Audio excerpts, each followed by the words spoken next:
Sawadee Good afternoon, distinguished guests, ladies and gentlemen, members of the press, and everyone watching live. My name is June Savitri Rojanapruk. It is my greatest pleasure and honor to be here as your MC for today's event. I would like to wish you all a very warm welcome to our event today as we join here together to celebrate the WWD SIAM PIWAT Global Fashion Spotlight. First of all, I would like to take this opportunity to say thank you to each and every one of you for taking time off your very busy schedule to be here with us. Some of you have flown in from many countries around the globe to join us today because today is such an important, significant milestone occasion. Because we have here with us all the influencers, the thought leaders, the innovative mind, because today we would like to invite everyone to witness for the very first time Thailand's true potential in the fashion industry. Because today we would like to position our very beloved country as one of the fashion hub. And of course, all of this would not have been made possible without all your support. So ladies and gentlemen, SIAM PIWAT is reinforcing its position as a leading global destination developer and a front runner in the fashion as well as the luxury retail through the collaboration with Women's Wear Daily or WWD, recognized as the leading voice for senior executive in the global fashion retail and beauty sector. Established in 1910, throughout 114 years, we have been referred to as the Fashion Bible and also keeping the consumer media informed about the market trends. In addition, we are also very honored to have been partnering with Kasikorn Bank and SC Asset in organizing today's event, which is the first of its kind in Southeast Asia. Over the past few years, as you can see, that Southeast Asia has become very more influential in both the fashion as well as the luxury market. So today's topic and theme will be about Southeast Asia luxury's new future, featuring the panel discussion on key topics such as the building brands for a global consumer, adapting to the new luxury landscape, and Southeast Asia's power of the global influence. Prominent figures have been invited to join today's seminar, which is once again, I would like to emphasize that this will be the first of its kind in Southeast Asia. สวัสดีค่ะท่านแขกผู้มีเกียรติและสื่อมวลชนทุกท่านรวมไปถึงทุกท่านที่กำลังชมไลฟ์อยู่ณขณะนี้ค่ะดิฉันจูนสาวิตรีโรจนพฤกษ์ขอต้อนรับทุกท่านเข้าสู่งานของเราในวันนี้นะคะในงาน WWD สยามพิวัตร Global Fashion Spotlight ค่ะวันนี้นะคะสปอตไลท์ระดับโลกพร้อมแล้วที่จะฉายแสงมาที่ประเทศไทยค่ะเนื่องจากงานในวันนี้เราตั้งใจจัดขึ้นเพื่อที่จะทำให้ประเทศไทยสามารถที่จะแสดงให้เห็นถึงศักยภาพทางด้านแฟชั่นแล้วก็ตลาดลักชัวรี่ค่ะงานในครั้งนี้นะคะเกิดขึ้นจากความร่วมมือระหว่างสยามพิวัตรซึ่งเป็นผู้นำทางด้านการพัฒนาธุรกิจรีเทลนะคะรวมไปถึงอสังหาริมทรัพย์ชั้นนำของประเทศไทยแล้วก็ชั้นนำของโลกค่ะตลอดระยะเวลาที่ผ่านมานะคะสยามพิวัตรเราเป็นเวทีสำคัญในการเปิดโอกาสให้เหล่าดีไซเนอร์ไม่ใช่แค่ดีไซเนอร์ไทยนะคะแต่ว่าดีไซเนอร์ระดับโลกสามารถที่จะโชว์ศักยภาพได้นอกจากนั้นสยามพิวัตรค่ะยังอยู่เคียงข้างนะคะแล้วก็คอยให้ความร่วมมือตลอดจนให้การสนับสนุนทำให้เหล่าดีไซเนอร์เหล่านี้นะคะสามารถที่จะอยู่อย่างยั่งยืนได้ในเวทีระดับโลกด้วยค่ะสยามพิวัตรเราไม่เคยหยุดยั้งในการนำเสนอความท้าทายแล้วก็ความแปลกใหม่ครั้งนี้ก็เช่นเดียวกันนะคะที่เราจัดการเสวนาแบบนี้ขึ้นเป็นครั้งแรกในเอเชียตะวันออกเฉียงใต้โดยจับมือร่วมกันกับ WWD หรือว่า Women's Wear Daily ค่ะซึ่งครั้งนี้นะคะเป็นการร่วมมือกันระหว่างสื่อยักษ์ใหญ่เนื่องจาก WWD นะคะก่อตั้งขึ้นมาเป็นระยะเวลา114ปีเต็มแล้วค่ะตั้งแต่ปี1910ค่ะตลอดระยะเวลาที่ผ่านมานะคะเราเป็นผู้นำทางด้านความคิดของ Executive นะคะของแบรนด์เฮาส์ชั้นนำระดับโลกมากมายเหล่าผู้ทรงอิทธิพลนะคะแล้วก็เหล่าดีไซเนอร์ซึ่งเราจะได้รับการเรียกว่าเป็นคัมภีร์ของวงการแฟชั่นค่ะเพราะฉะนั้นการจับมือร่วมกันในครั้งนี้นะคะคิดว่าจะนำมาซึ่งประโยชน์แล้วก็ความน่าสนใจต่างๆมากมายซึ่งเราได้รับเกียรติจากเหล่า Key Speaker นะคะซึ่งเป็นผู้ก่อตั้งแบรนด์ผู้บุกเบิกแบรนด์นะคะแล้วก็เป็นผู้ที่มีความรู้ความสามารถที่จะนำเอารายละเอียดที่น่าสนใจต่างๆนะคะมาให้ทุกท่านได้ทราบในวันนี้งานในวันนี้คงไม่สามารถเกิดขึ้นได้เลยนะคะหากขาดการสนับสนุนจากเหล่าพันธมิตรค่ะต้องขอบพระคุณทางธนาคารกสิกรนะคะแล้วก็ SC Asset ด้วยค่ะและในลำดับแรกนี้เพื่อเป็นการต้อนรับทุกท่านเข้าสู่งานอย่างเป็นทางการตลอดจนกล่าวถึงความร่วมมือสำคัญในครั้งนี้ในโอกาสนี้ดิฉันขอเรียนเชิญท่านประธานเจ้าหน้าที่บริหารFairchild Media Group นะคะให้เกียรติกล่าวต้อนรับทุกท่านค่ะ Ladies and gentlemen, now I would like to invite the Chief Executive Officer of Fairchild Media Group for a welcome speech as well as to tell us a little bit more about this wonderful collaboration. Ladies and gentlemen, please welcome คุณ Amanda Smith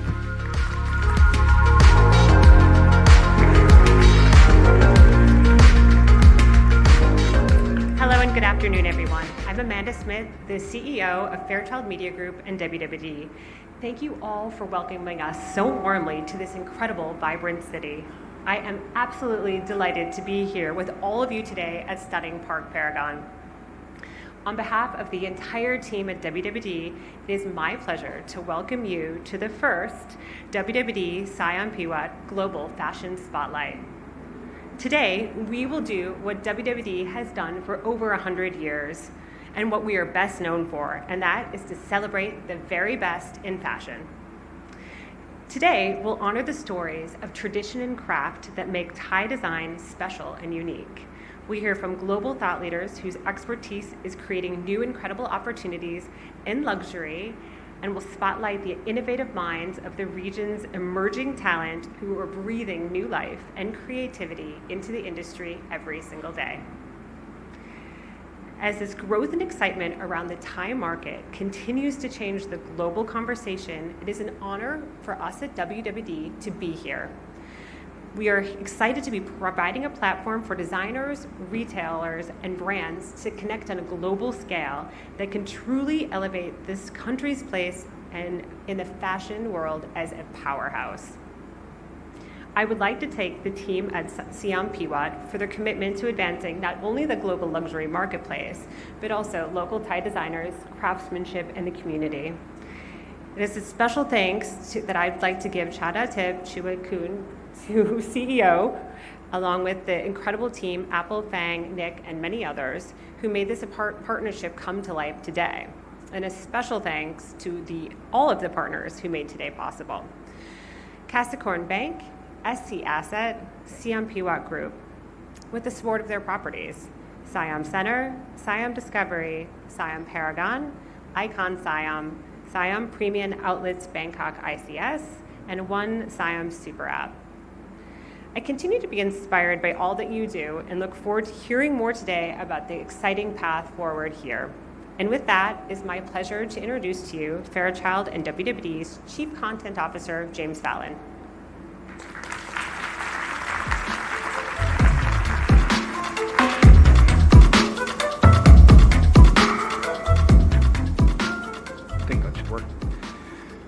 Hello, and once again, everyone, good afternoon. And again, my colleagues and I could not be more thrilled to be in beautiful Bangkok and to see its treasures, including the Icon SIAM and SIAM PIWat Paragon malls. Thank you to all at SIAM PIWat for working with WWD and for your wonderful hospitality and kindness. We have a fantastic program panels this afternoon that I'm sure all of you will find informative and insightful. Thailand's culture, art, history, and fashions are having a major global impact, from food to music to film and more, showing its true soft power. Aman and I have just come from the fashion weeks in Milan and Paris, and all you had to do was see the throng standing outside the various fashion shows and screaming the names of brands' Thai ambassadors to prove Thailand's influence. The country's history dating back to the 14th century has long fascinated the West and the rest of the world, and that fascination is only growing. In terms of fashion and retail, more designers are looking to Thailand for inspiration, and more Thai designers are having success in the West. We will hear from some of them today, and they will outline how they have successfully grown their businesses, both inside Thailand and globally. Thailand also has become an important market for Western luxury brands as they seek further regions of growth. All you have to do is wander the Icon SIAM and SIAM PIWat Paragon malls and see the beautiful stores for evidence of that. Every major luxury brand is represented there, sometimes with not one, but two stores, which is immensely rare. Amanda and I had the pleasure of touring both malls this week, and clearly they are the most beautiful, innovative, and forward-thinking today. What is fascinating is how SIAM PIWat is both offering major fashion, luxury, and beauty brands to Thai and overseas consumers, while at the same time highlighting Thai craftsmanship and design throughout.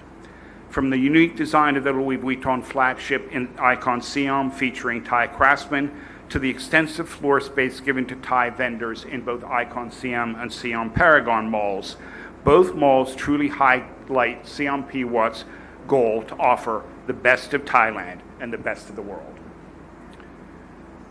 As I said, We have 3 panels today that will look at all aspects of Thailand's luxury market. First, we have Wanasiri Kongman of the Thai label Boy, Okto Chung Yan Yu of Shanghai Tang, and Lee Sang Bong of his own label, talking about building brands for the global consumer. They will be followed by Emmanuel Kouakou, Managing Director of Piaget South Asia and Oceania, Roberta Palacci, Vice President of Marketing and Communications from Bulgari, Japan, and Suwadi Poonboonpa, CEO, and Olarn Poopoon Tawong, Chief Operating Officer and Chief Business Officer, and founders of PP Group, who will discuss adapting to the new luxury landscape. Finally, we have a panel of 3 influencers from Asia: Heart Evangelista of the Philippines, Davika Horn, a Gucci ambassador and friend of Bulgari, and Nadawin Wadanaji Tipat, a Dior House ambassador and friend of Piaget, who will discuss the Southeast Asian power of global influence. That panel will be moderated by WWD Paris-based watch, jewelry, and fashion editor, Lily Templeton. So as you can see, we have a fantastic program lined up for you today, which will be followed by a cocktail reception. Before we begin, however, I would like to again thank Charatip Jutakun, Chief Executive Officer of SIAM PIWAT Group, and all her colleagues for their hospitality and hard work, as well as the talented and incomparable Fairchild Live Events team led by Alice Song, Gregory Pepe, and Martin Torres, and of course, Fairchild Media Group's unparalleled CEO, Amanda Smith. With that, it is my pleasure to introduce Charatip Jutakun, Chief Executive Officer of SIAM PIWAT Group.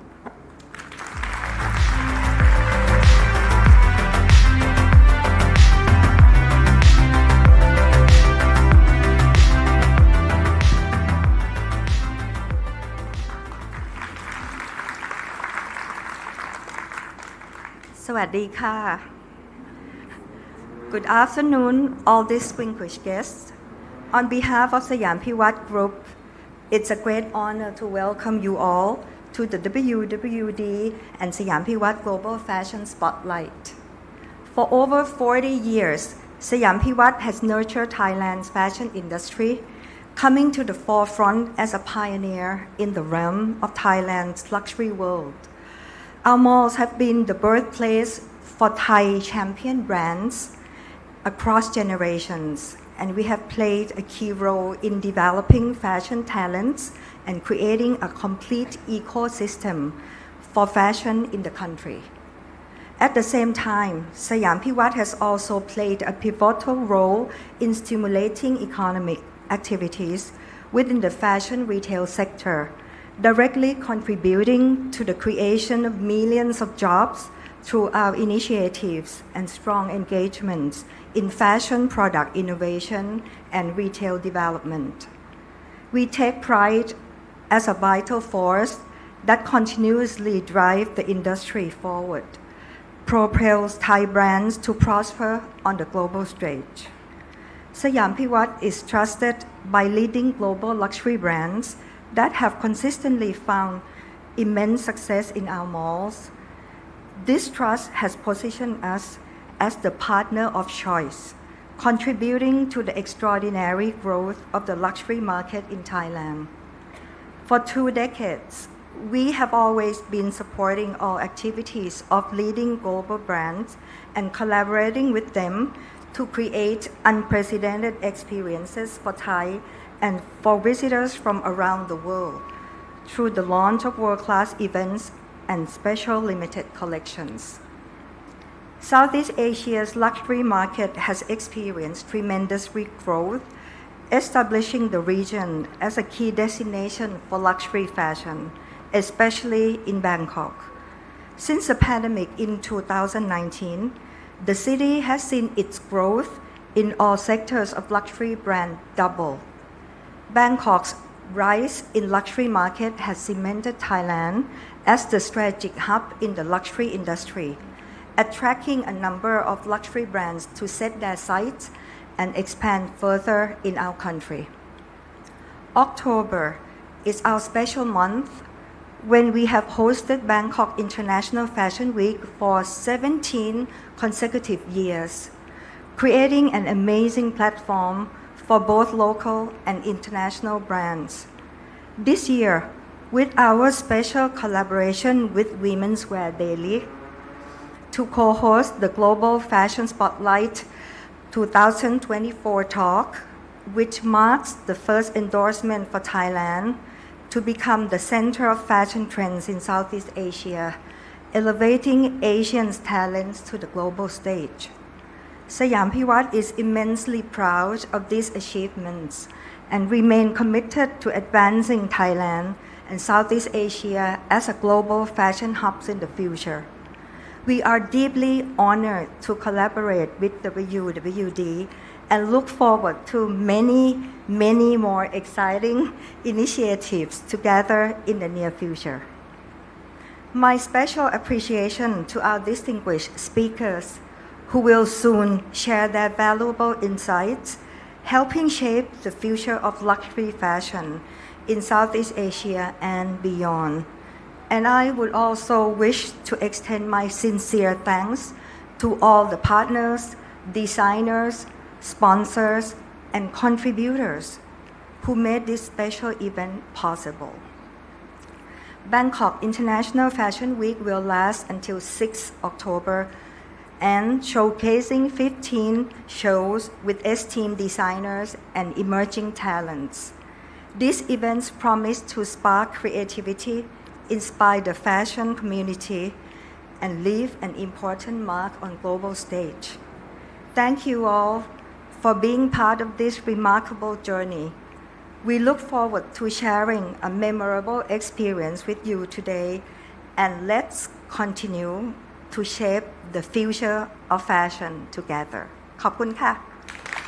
ขอบพระคุณมากค่ะขอขอบพระคุณคุณชฎาทิพย์จูตระกูลค่ะ Thank you very much, the Chief Executive Officer of SIAM PIWAT Group. And I would like to also say thank you toคุณ Amanda Smith, the Chief Executive Officer of Fairchild Media Group, and คุณ James Fallon, the Chief Content Officer of WWD and Fairchild Media Group. อย่างที่ท่านผู้บริหารจาก WWD บอกเมื่อสักครู่นี้แล้วนะคะว่าทั้งสองท่านเพิ่งกลับมาจากแฟชั่นวีคที่ทั้งมิลานแล้วก็ที่ปารีสค่ะระหว่างที่รอเข้าแถวชมโชว์แต่ละโชว์นะคะก็จะได้ยินเสียงเรียกชื่อของเหล่าอินฟลูเอนเซอร์ซึ่งเหล่าอินฟลูเอนเซอร์นั้นเป็นเหล่าอินฟลูเอนเซอร์ไทยค่ะเพราะฉะนั้นแสดงให้เห็นได้เลยนะคะว่าบทบาทแล้วก็อิทธิพลที่ทาง Southeast Asia รวมไปถึงประเทศไทยเองนะคะมีต่อโลกในของแฟชั่นเนี่ยมีมากขนาดไหน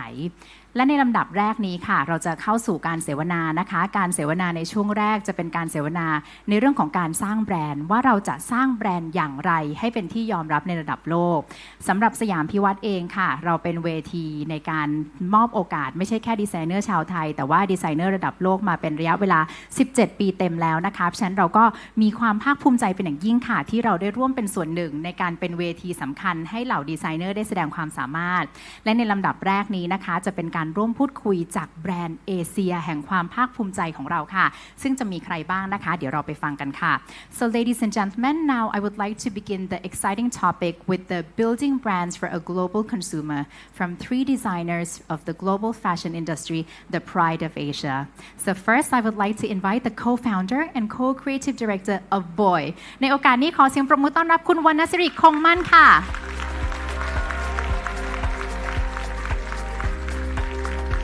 And I'm also very proud to introduce to you the designer and founder of Lee Sang-bong, himself, Mr. Lee Sang-bong. He have also joined us in the Couture Fashion Week 12 years ago. Now he's back on this very wonderful stage. Also the Vice President of Shanghai Tang. ในโอกาสนี้ขอเสียงปรบมือต้อนรับคุณออกโทเฉินเหยินยูค่ะ And moderating this session is the Chief Content Officer of WWD and Fairchild Media Group. He has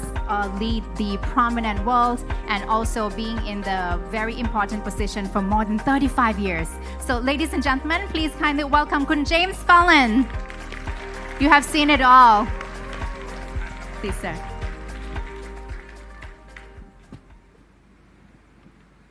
Hopefully this works. Welcome, everyone, and thank you so much for being here with us today. I can't say what an honor it is. So obviously you're all from different regions of Asia, and some more established brands. Obviously, as I said, I've known Shanghai Tang quite well. Do you believe that not only the Western consumer, but the consumer in general differentiates between different regional designers, or do they view them all as Asian designers, which I know tends to be a problem in the West? Monasiri, why don't you start? Maybe. So, yeah, lucky you. Hi, thanks for having me. I'm very thrilled. No, I don't think today people think that the whole Asian designer are the same. I think each of the strong Asian brand have their own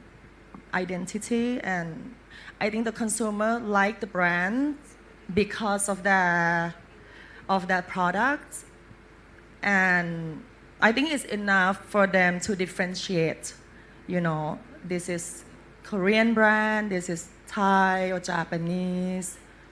And you have a slightly different path, which we talked about earlier. You know, you started boy in New York, then you moved back to Asia, and now you're in Milan because you like Italian food. Teasing. What did you learn in each path along the way? Okay, so we started boy with my partner, who became my life partner after. In New York in 2000, we met 2005, and we launched the brand 2006 in New York City, which is the different era, totally different. We didn't have social media back then. We didn't have influencer. And so it's kind of like a word of mouth, you know. I believe we only one of a few small independent accessory brand in New York. So it's a lot of challenge. And we show our collection in the showroom in New York. And we got, you know, to be in different stores around the world. Our first store,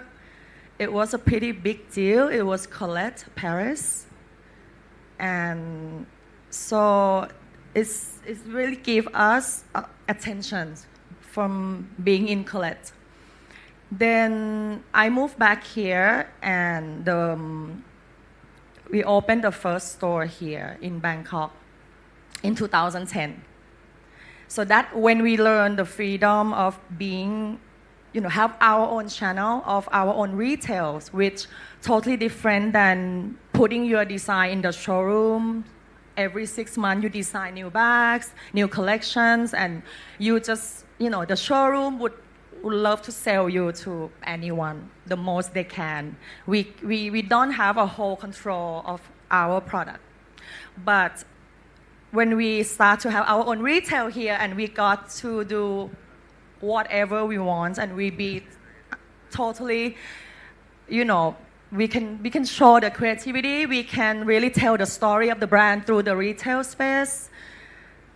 And it's very incredible what we have in Bangkok.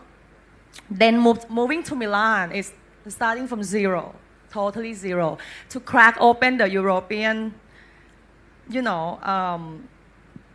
to see us as we love to say, we a young luxury brand. But it's not easy, because they surround themselves, you know, with all heritage, French, Italian brands, as we know. So we have to tell a lot of story. We opened the boutique in Milan to really differentiate ourselves, to really tell them, you know, we have this crazy idea of retail. So they actually really curious about the brand. Slowly we gain interest. And Lee Sangbong, what has your experience been in terms of establishing your brands, not just in Asia, but also globally?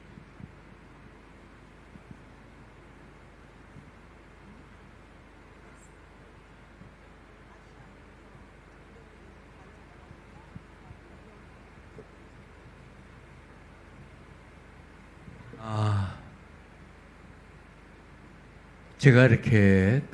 파리에 진출한 게 우리나라의 IMF라는 게 닥쳐왔을 때 가장 어려운 시기에 진출했습니다. 그때만 해도 이제 유럽에서 아니면 파리에서 그 아시아를 보는 시각은 그렇게 좋지 않았었습니다. ค่ะช่วงเริ่มต้นในการออกในตลาดโลกนะคะก็จะเป็นช่วงที่เศรษฐกิจไม่ค่อยดีในประเทศเกาหลีก็คือช่วงยุค IMF นะคะก็ในการมุมมองที่คนฝรั่งจะมองในแบรนด์ของเอเชียหรือของเกาหลีเนี่ยจะไม่ค่อยจะเป็นที่ยอมรับกันสักเท่าไหร่อะค่ะ 그렇지만 그 아시아에서 저는 맨 처음에 시작한 거는 실은 프레타포르테의 어떤 전시회에서부터 수주를 받는 거를 시작을 했었는데요. 그러면서 어느 정도 바이어가 생기고 고객들이 생기면서 이제 한 5년 뒤에 파리 컬렉션을 시작하게 되었습니다.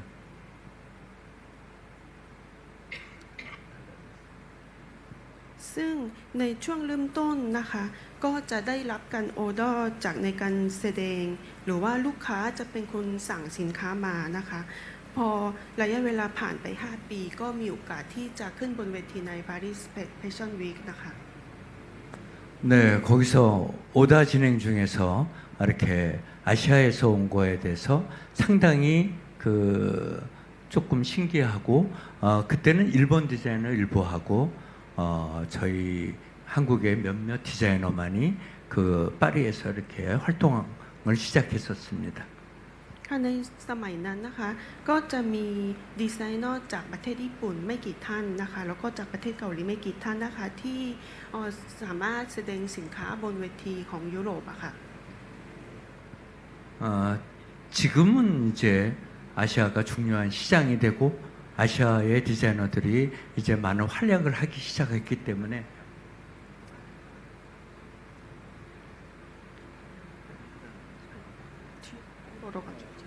네,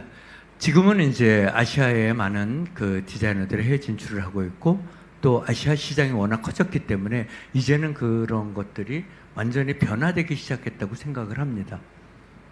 ซึ่งพอมาถึงปัจจุบันนะคะสถานการณ์ก็เปลี่ยนไปค่อนข้างเยอะนะคะก็คือมีดีไซเนอร์มีหลายท่านนะคะที่ทำกิจกรรมอยู่ในตลาดโลกมากมายนะคะแล้วก็ตลาดของอุตสาหกรรมแฟชั่นในเอเชียก็ขยายเติบโตมากขึ้นซึ่งจะมีมุมมองที่จะมองแบรนด์ของเอเชียจะเปลี่ยนไปจากเดิมค่อนข้างมากค่ะ 그런 시기에 지금 이런 방콕에서 이런 지금 포럼이라든지 인터내셔널 패션 위크를 한다는 것은 상당히 동남아의 어떤 새로운 패션에 발전하는 큰 기회가 될 거라고 생각합니다. ซึ่งงานในครั้งนี้ที่ได้จัดในเมืองกรุงเทพนะคะจะเป็นการโอกาสที่ดีในการเสริมสร้างให้อุตสาหกรรมแฟชั่นในตะวันออกเฉียงใต้ให้พัฒนามากยิ่งขึ้นค่ะ Thank you. And Octo, interesting, you know, with Boy, Wanasari mentioned going into Europe, facing heritage brands, etc. Shanghai Tang was founded basically on the basis of Chinese heritage and showing that to the Western audience and in terms of design, etc. How do you continue to interpret that in the modern era? Shanghai Tang is lucky. So we have a long history for over 30 years. Our founder, Sir David Tang, founded the brand in Hong Kong, in Patton Street in Central 30 years ago. Within the rich history, so we are keep defining our own core year by year, although we are facing up and downs. But the truth is we never abandoned modern Asian aesthetics,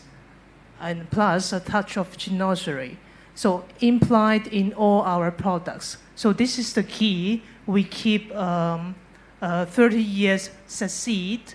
and communicate to our customer globally. And Wanasiri, you mentioned earlier in those ancient history days of 2006 when you were finding that there was no social media. I mean, yet Lisa from Blackpink has worn your designs, and obviously that must have a huge social media impact. How do you, A, tap into that, and B, control it? And I guess slightly that goes for Lee Sang-bong as well in terms of social media, but I can start with you. The fact that Lisa? Yeah. Okay, so we all love Lisa here. I'm such a big fan of hers. And I actually been praying. Like, I hope one day Lisa would wear boy. And then... Prayer came true. It actually came true. Her stylist, her personal stylist, which is Thai, Nan, she was wearing our product quite often. And I think Lisa saw and asked her. And so that's how we connect. And so, but we didn't know where and when she would wear. She actually bought the product. She doesn't want her to get gift. She doesn't want gifting. She always buy. So she had the product, and one day I woke up and I saw a lot of messages in my phone, and I opened it up, and I didn't get, I was like, oh, okay. And I didn't know how big the F1 was. Like, I don't know the big deal of it,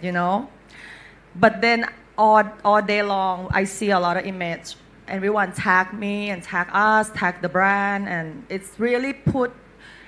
give the awareness and attention to the brand globally. It's such a huge impact. And we officially sold out that item. It was a very special piece from a capsule collection that is like an experimental. I think she picked she chose well for that. And what the other question? How do you then use social media elsewhere with the brand? Because obviously the tagging was all throughout social media. I think you have to kind of balance the amount of the content and you can control your own page. You can control the rest of it. For boy, I think we very moderate. Like, we're not throwing things to too many places and to too many people. We really, in terms of influencer, we want to work with someone who really loves the brand. And nowadays, I think people know, is it genuine or not when people wear your product. So I think that's important that we work with someone who loves the brand. It doesn't matter of the number of the followers. And as long as it feels natural and genuine, and I think it gives the audience the feeling of, maybe we tried this product. And Lee Sang-bong, do you use influencers as well? 인터넷 하고 있습니다. 인플루언서를 활용하지는 않고 저는 SNS는 어떻게 보면 지금 말씀하셨듯이 젊은 디자이너 아니면은 정말 그 새로 창업하는 디자이너들한테는 엄청난 힘을 주고 있고 우리가 알고 있는 유명한 브랜드들은 광고성으로 하지만 정말 디자이너들한테는 새로운 기회가 될 수가 저는 있다고 생각합니다.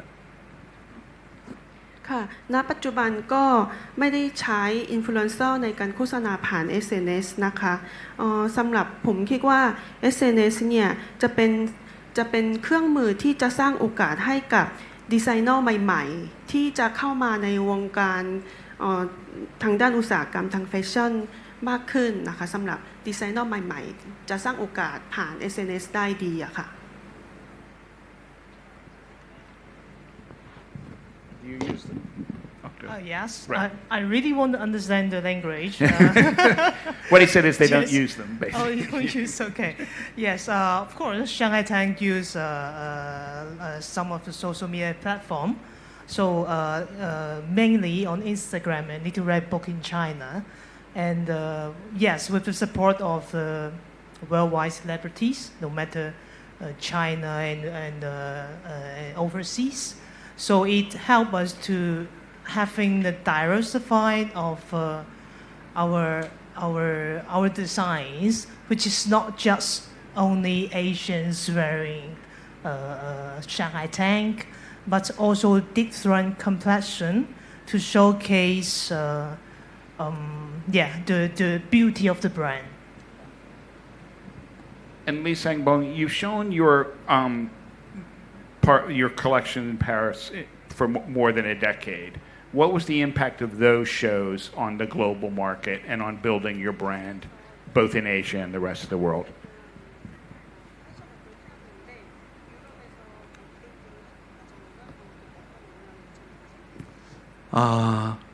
저는 이제 파리에서 한 10여 년, 그 다음에 패션쇼를 했고, 그 다음에 뉴욕 패션 위크, 그 다음에 서울 패션 위크, 세계 패션 위크를 했었습니다. ค่ะสำหรับแบรนด์ลิซังบงนะคะก็ได้จัดได้ขึ้นบนเวทีของ Paris Fashion Week ประมาณ10 กว่าปีแล้วก็ในเวลาเดียวกันก็ขึ้นบนเวทีที่นิวยอร์กด้วยแล้วก็ในโซลด้วยนะคะทั้ง3เวทีในพร้อมๆกันในเวลาเดียวกันค่ะ 옆에 디자이너분은 외국에서 이제 컬렉션을 하면서 방콕에서 유명해졌다고 얘기하시는데 저는 이런 얘기를 해드리고 싶어요. 젊은 디자이너들이 그 나라에서 먼저 그 도시에서 먼저 유명해지고 그 다음에 해외 진출을 했을 때 그것이 더 바람직하다는 생각을 하고 있습니다. ก็ตามประสบการณ์ของอาจารย์ลีนะคะก็ส่วนใหญ่จะดีไซเนอร์ส่วนใหญ่ก็จะมีชื่อเสียงสร้างชื่อเสียงขึ้นมาในประเทศของตัวเองก่อนแล้วก็จะค่อยออกไปในตลาดโลกนะคะก็อาจจะเป็นกรณีพิเศษของเบนของบอยที่อาจจะมีชื่อเสียงในต่างประเทศมากๆ 먼저 세계 진출을 하기 위해서는 방콕의 디자이너들이라면 방콕에서 먼저 인정을 받고 소비자들을 자기 팬들을 확보를 하고 그리고 그런 것들이 백화점이나 이런 데서 나름대로 인정받으면서 해외 진출을 하는 게 나름대로 순서라고 생각합니다. ค่ะสำหรับสมมุติว่าเป็นดีไซเนอร์ในประเทศไทยที่เป็นคนไทยนะคะก็อาจจะสร้างชื่อเสียงได้รับความยอมรับจากประเทศไทยนะคะแล้วก็ได้แฟนๆจากประเทศไทยก่อนมันจะทำให้ง่ายที่จะเข้าไปในตลาดโลกอะค่ะ SNS가 이렇게 발달됐기 때문에 충분히 그 방콕에서도 어떤 이슈가 된다면 그것이 전 세계로 퍼져나갈 수 있기 때문에 나름대로 여기 많은 디자이너를 하시는 분들이 와 계실 텐데 여기서 먼저 사랑받는 디자이너가 되라고 한번 얘기하고 싶습니다. ค่ะโดยเฉพาะอย่างยิ่งในสมัยนี้ก็จะเป็นรู้สึกว่าโลกมันรู้สึกเล็กลงแคบลงเนื่องจากใช้ SNS หรือว่าในโลกออนไลน์มากมายนะคะเพราะฉะนั้นเนี่ยถ้าจะมีการเป็นให้ความสนใจเป็นจุดความสนใจในกรุงเทพเกิดขึ้นมันจะทำให้เข้าสู่ในตลาดโลกได้ง่ายขึ้นนะคะ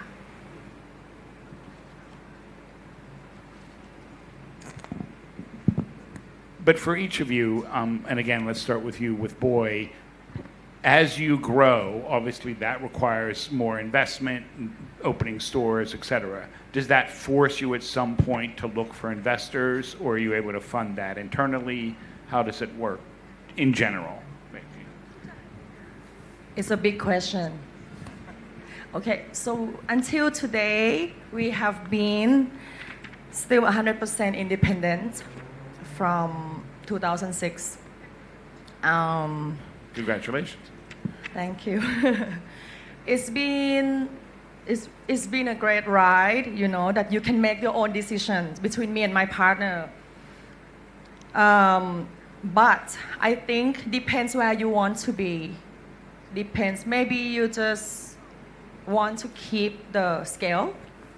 But I think at some point when you grow to a certain level, you might want to grow you might want to jump your revenue or your expansion of your retail. For boy, we love the retail so much. Like now we shrinking down the wholesale business to focusing on the retail. For us, it works so well. So the plan is to open a store in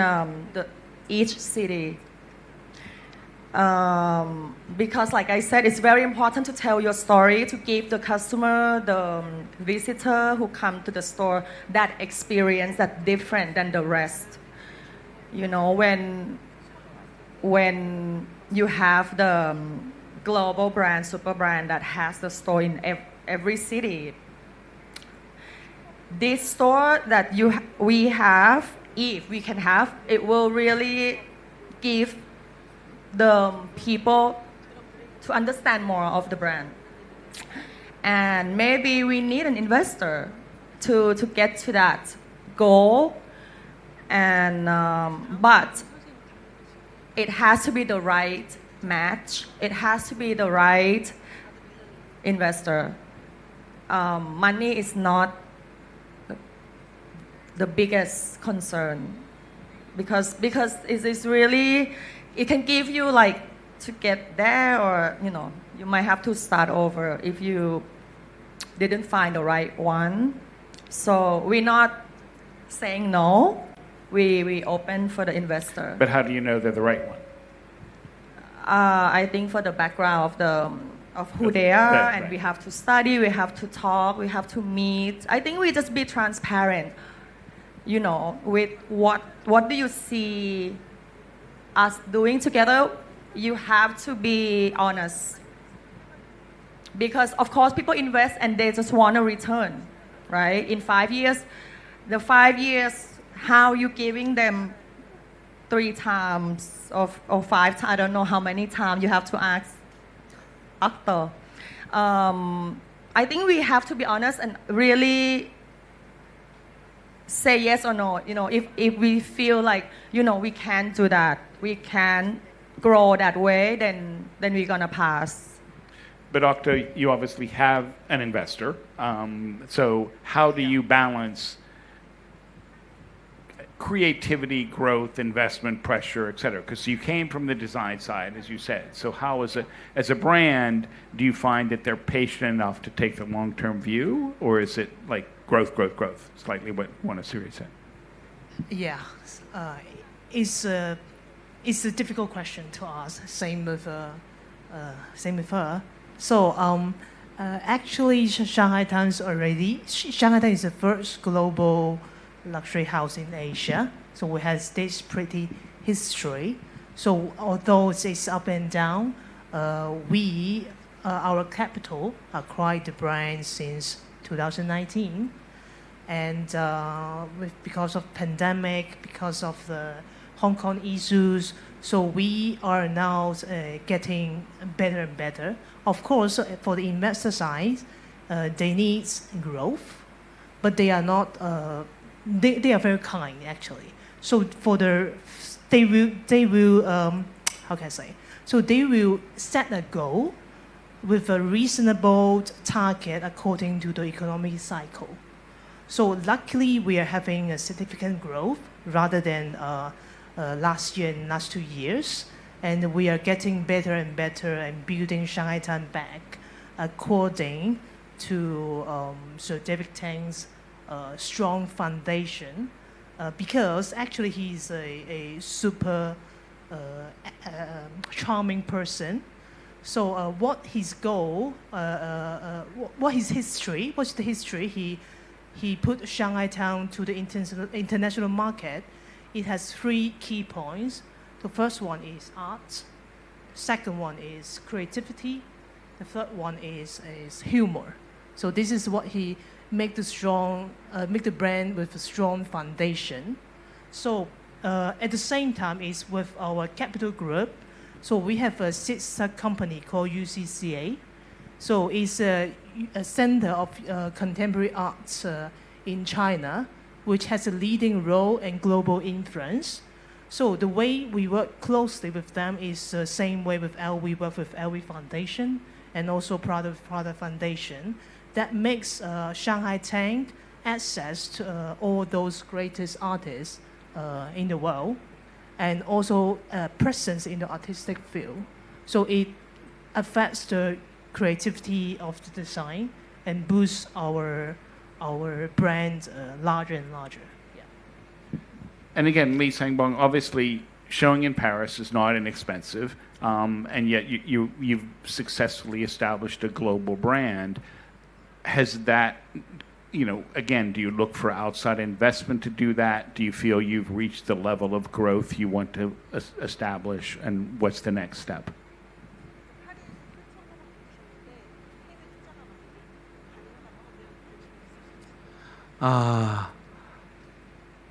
관심은 있고 한때 중국에서 투자하겠다는 사람이 나서기도 했었지만 저는 그것을 지향하지 않았습니다. 그리고 국가에서의 작은 도움들이 디자이너들한테 있는데 저는 그것도 받은 적은 없었습니다. 왜냐하면 디자이너가 자기의 어떤 이렇게 투자를 받게 되면 간섭을 받게 되고 디자이너의 정체성을 잃어버릴 수가 있기 때문에 저는 디자이너 브랜드들이 글로벌하기 위해서는 투자에 대한 어떤 긍정적인 게 분명히 필요하겠지만 그거는 정말 아까 옆에서 얘기한 대로 신뢰라든지 충분히 서로가 상호 믿음에서 시작돼야 된다고 생각을 합니다. ก็อย่างที่ทราบกันนะคะก็เราก็ได้ประสบความสำเร็จในการโชว์ที่ปารีสก็จริงนะคะแต่ว่าถ้าได้ถามว่าจะสนใจที่จะรับเงินทุนจากต่างประเทศหรือภายนอกไหมก็จริงๆแล้วจะไม่ค่อยอยากจะได้รับเรื่องเงินทุนสักเท่าไหร่ค่ะในประเทศจีนก็เคยเสนอมาครั้งหนึ่งแต่ว่าปฏิเสธไปนะคะแล้วก็ทางรัฐบาลเกาหลีเองก็จะมีการสนับสนุนให้กับดีไซเนอร์บางส่วนแต่ก็ไม่ค่อยรับเหมือนกันค่ะเพราะว่าถ้าเราได้รับการอุดหนุนเป็นเงินทุนหรือว่าสนับสนุนจากภายนอกมันจะทำให้เป็นการอินเทอร์รัปในการออกแบบหรือว่าเป็นคอนเซ็ปต์ของดีไซเนอร์อะค่ะก็อย่างที่คุณวรรณศิริกล่าวก่อนหน้านี้ว่าสมมุติว่าถ้าเราจะได้รับเงินทุนจากภายนอกเนี่ยสิ่งที่สำคัญที่สุดก็คือความไว้วางใจซึ่งกันและกันค่ะ And is that difficult to establish or find that trust? That's for you, Lee Sangbong. 일단은 디자이너가 나름대로 항상 계속 발전을 할 수는 없고 분명히 어떤 아티스트처럼 어떤 굴곡을 이렇게 갈 수가 있는데 그때 만약에 투자자들이 어떻게 보면 디자이너의 그 영역을 잃어버리고 그 투자자에 의해서 모든 것이 판단되어지는 그런 우리가 알고 있는 세계적인 어떤 브랜드들도 그 어떤 그 영역이 되면 디자이너를 교체하듯이 그렇게 그런 것들이 가장 힘든 부분이 디자이너한테는 아닌가 생각됩니다. ค่ะคือการที่เป็นดีไซเนอร์หรือว่าใช้ความคิดสร้างสรรค์ในฐานะที่เป็นนักศิลปะนะคะก็จะต้องมีการขึ้นลงบางครั้งเราทำงานผลออกมาได้ดีบางทีก็จะนึกไม่ค่อยออกในช่วงที่มีความยุ่งยากในการออกแบบเนี่ยถ้าเกิดว่านักลงทุนจากภายนอกมาอาจจะแทรกซ้อนว่าทำแบบนี้ดีทำแบบนู้นดีมันจะทำให้อาจจะหลุดจากทิศทางที่เราจะพยายามจะดึงออกไปอะค่ะเพราะฉะนั้นคือเราก็บางทีจะสามารถดูได้จากแบรนด์ที่มีชื่อเสียงในทั่วโลกนะคะว่าถ้าเกิดว่าดีไซเนอร์บางคนคือนักลงทุนก็สามารถแบบเปลี่ยนดีไซเนอร์ได้เพราะฉะนั้นเนี่ยก็จะสำหรับดีไซเนอร์ที่เป็นส่วนตัวก็จะสำคัญตรงที่ว่าจะรับเงินทุนจากภายนอกหรือไม่แล้วก็จะสร้างความเชื่อมั่นมันก็จะค่อนข้างคงจะไม่ง่ายนะคะเพราะว่าเราต้องเข้าใจซึ่งกันและกันในคอนเซ็ปต์ของแบรนด์ของเราด้วยอะค่ะ 근데 가장 중요한 거는 디자이너가 어떤 브랜드를 만들고 싶으냐 하는 디자이너의 어떤 철학, 그 다음에 꿈, 이게 가장 중요하다고 생각합니다. เพื่อที่จะสร้างความเชื่อมั่นซึ่งกันและกันนะคะสิ่งที่สำคัญที่สุดก็คืออาจจะเป็นปรัชญาหรือว่าความใฝ่ฝันของนักออกแบบนักลงทุนเขาเข้าใจแล้วก็เห็นด้วยกันไหมอะค่ะ Interesting. That's almost a perfect start. We're a little, or ending. We're a little late. Montessori, Lee Sang-bong, Octo, thank you so much. This has been fascinating, and establishing trust is clearly what SIAM PIWat Group is doing with the luxury brands coming into this market. So that was a perfect ending. Thank you so much. Thank you. ขอบพระคุณทุกท่านค่ะ Thank you very much เดี๋ยวในระหว่างนี้นะคะจะขออนุญาตจัดเตรียมบริเวณเวทีสำหรับเซสชั่นที่2ก่อนนะคะและเดี๋ยวอีกสักครู่ทุกท่านก็จะได้รับฟังเซสชั่นที่2ค่ะสำหรับเซสชั่นที่2นะคะเราก็จะมาร่วมพูดคุยกันในหัวข้อ Adapting to the New Luxury Landscape ค่ะสำหรับหัวข้อนี้นะคะเราก็จะมาดูว่าปัจจุบันนี้ตลาดมีการเปลี่ยนแปลงไปอย่างไรบ้างอย่างที่เราเห็นเมื่อสักครู่นะคะว่าปัจจุบันนี้ตลาดใน Southeast Asia ค่ะเรามีความเปลี่ยนแปลงในเรื่องของทั้งกำลังซื้อแล้วก็อิทธิพลที่มีต่อทั่วโลกมากมายอย่างที่ท่านผู้บริหารพูดเมื่อสักครู่นี้นะคะว่าแบรนด์ทุกๆแบรนด์นะคะก็จะต้องมีการปรับตัวเข้ากับโอกาสแล้วก็โลกที่ทันสมัยมากยิ่งขึ้นเพราะฉะนั้นในลำดับต่อไปนี้นะคะดิฉันขอเรียนเชิญแพนเนลต่อไปเลยค่ะท่านแรกค่ะ Chief Executive Officer คุณสุวดีพึ่งบุญพระค่ะเรียนเชิญค่ะ The Chief Operating Officer and Chief Business Officer from PP Group ค่ะคุณโอรานปุ้ยพันธวงศ์ค่ะAnd also joining us today is the Managing Director Southeast Asia and Oceania of PAJ ขอเสียงปรบมือต้อนรับคุณเอมานูเอลคูอาคูค่ะ And also the Vice President Marketing and Communications from Bulgaria Japan ขอเสียงปรบมือต้อนรับคุณโรเบร์ตาเพลลาจิค่ะ And I would like to invite back on stage once again คุณ James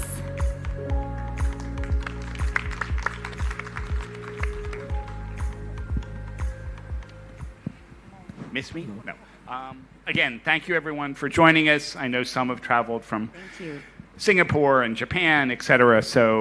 again, we're thrilled to be here. And each of you bring different experiences to the luxury market, which is fascinating. Obviously, Piaget and Bulgari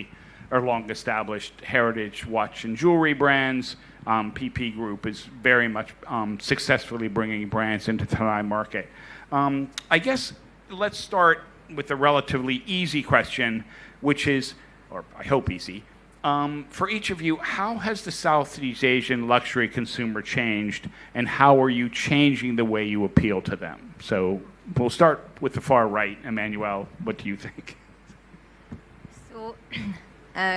good morning and good afternoon, everyone. So for us at Piaget, what we recognize is the client has evolved in the multifold approach to luxury. From something that was more for status, looking for quality, exclusivity, rarity, to something that is more about self-indulgence, where experience, being true also to cultural heritage, comes more into the place, and also, to a certain extent, also legacy, meaning looking for long-term relationship with brand that you can pass to generation. At Piaget, we are lucky in that perspective that we have 150 anniversary celebrating this year, so long cultural heritage indeed, and with brand DNA value that is about celebration, really being able to accompany our clientele and our consumer all along this evolution in this different multifolded approach.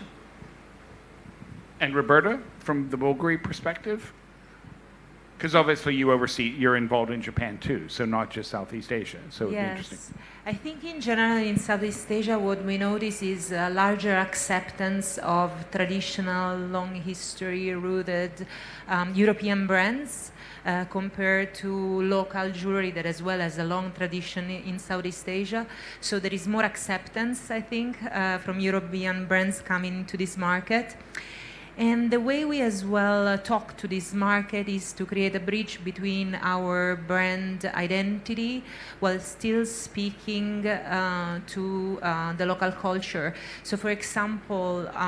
when we talk about the Serpenti collection, the serpent I think is our most iconic collection in Bulgari, very recognizable. When we think about what the animals symbolize in all of culture, it's a universal symbol of wisdom, transformation, eternal rebirth, but as well protection. For example, in Thailand is very recognized the animal as a symbol of protection. And so we find bridges between what really represents the brand heritage and culture and what is really evocates an emotional attachment in the country itself. And Subhadi, you co-founded or founded PP Group, but with a background in LVMH. So obviously you represent within PP Group a diverse variety of 10 brands, I believe. But how do you feel the luxury consumer has changed in the time you established PP Group? I have to say that we've been witnessing the changes for the past 21 years. And personally, I believe that the changes in the consumer in Southeast Asia are no different than the consumer from the rest of the world. However, I think the meaning of luxury has changed.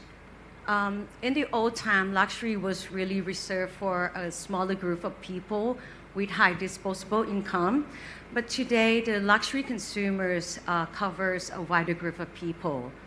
Our consumers are younger, they are smarter, and they even stay younger for much longer. Or pretend they do. tend to, define their luxury by themselves. And it's not really, limited to just one sector anymore. Our luxury consumers, they prioritize their experience over the material possession. They are more savvy, I must say, and I believe they really give the importance to the quality and authenticities over the marketing hype. That's interesting. And do you, Emmanuel, do you find the same in Piaget's, that they're much more knowledgeable? Because obviously you started with Dior, and then you moved to beauty, and then to Cartier. So have you found in that progression that the consumer in Asia, and Southeast Asia particularly, has become more knowledgeable along the way? Yes, definitely much more knowledgeable. We can see a much stronger sophistication, appreciating, again, luxury for different aspects. There is also much more eagerness to know more, to ask questions. What we can see in our boutique, clients are really interested to understand the craftsmanship. This is why we create experience to appeal and to answer to this aspiration. Very interesting to see even younger clientele really going into this direction. So having been in a way educated much earlier with a lot of appeal for brand knowledge. Interesting. And again, Roberta, with your experience in Japan, which is obviously a longer established luxury market, shall we say, than elsewhere in Asia, has the approach to the Southeast Asian consumer changed from Bulgari's perspective because of that, or? Well, I think I agree with what we were saying about the importance of speaking truthfully about your brand and stay true to your brand history and respect savvy consumer. If we think about my experience in Japan and then what I see in Thailand, in Japan we just had an exhibition now traveled to actually SIAM Paragon that just opened here that is called Eternally Reborn, that talk about the power of timelessness in jewelry. A piece of jewelry of 100 years ago was modern then and is modern today. And there is this bridge between this sense of timelessness in Bulgari between the eternal city of Rome and our pieces. And that exhibition was as successful in Japan as it is here at the SIAM Paragon. And I hope people will visit. It's there until the end of October. But I think this importance of authenticity and depth of storytelling is very much what luxury savvy consumers are looking for from the brands. And this applies equally to PP Group, but obviously Piaget Bulgari, you've tapped Thai influencers and ambassadors. how important is that in growing in the region, and how does that following differ than, say, some of the ambassadors you might tap in Japan? And then also from PP Group's perspective, how is it important for those brands that you bring into the country to have ambassadors to represent them here? So, and why don't we start with you? I think I must say Thailand is very influential now. I think selecting the right one really gives brands visibility to a new audience. So I think it's very pleased that Thailand is very influential now. Yes, I must say we need to, and everybody need to do it. You deserve it. No, yes. No. But is it important for the brands you bring in to have those ambassadors? Does that help you decide which brands to bring in? I think it will our job easier. Right. If the brand already picked the global brand ambassador, because they really help create the brand visibility. And at the same time, I think brand ambassador will help consumer understand what is the image of the brands in consumer perspective. And Emmanuel, from Piaget's viewpoint. Yes, from Piaget's perspective, we are very lucky to have this brand DNA anchor, which is a limelight, which means set the stage to reveal talent. And to that regard, it was quite meaningful for us when entering Thailand market last year in SIAM Paragon to look for a meaningful ambassador locally when opening our boutique, but also having our exhibition and high jewelry event here in Thailand and Bangkok. And this is when we invited Apo, that we will see just after, to be friend of the maison and to be our local representative. And indeed, it was amazing to see the resonance that he had not only for this event,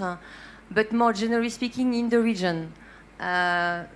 Until now, we have 120 million impressions on the activation we have with him, 8 million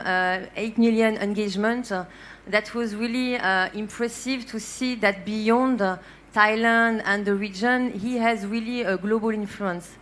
Even our headquarters, he came to Paris for some of our events. So he was involved later on in much broader scale events. And again, seeing how Thailand has now an influence, even when him joining Paris, made us also decide to pioneer our perception of ambassador and invite him to be one of our global ambassadors. And again, I believe that Thailand, beyond Thailand, his influence is really interesting. Not only again about the reach that I just mentioned, but also seeing his community, how in fact the community reacts, and the relevance with the maison is quite impressive. So quite happy with this partnership. And Roberta, from Bulgari's viewpoint in Asia, is that an important? I mean, obviously, everyone knows that Lisa is our brand ambassador. She's back. Right. But I think the most exciting side, besides, of course, the great importance of Lisa, is to see Lisa becoming not only a symbol of Thailand, but carry Thailand way beyond Thailand. It's really a global phenomenon, and I think that's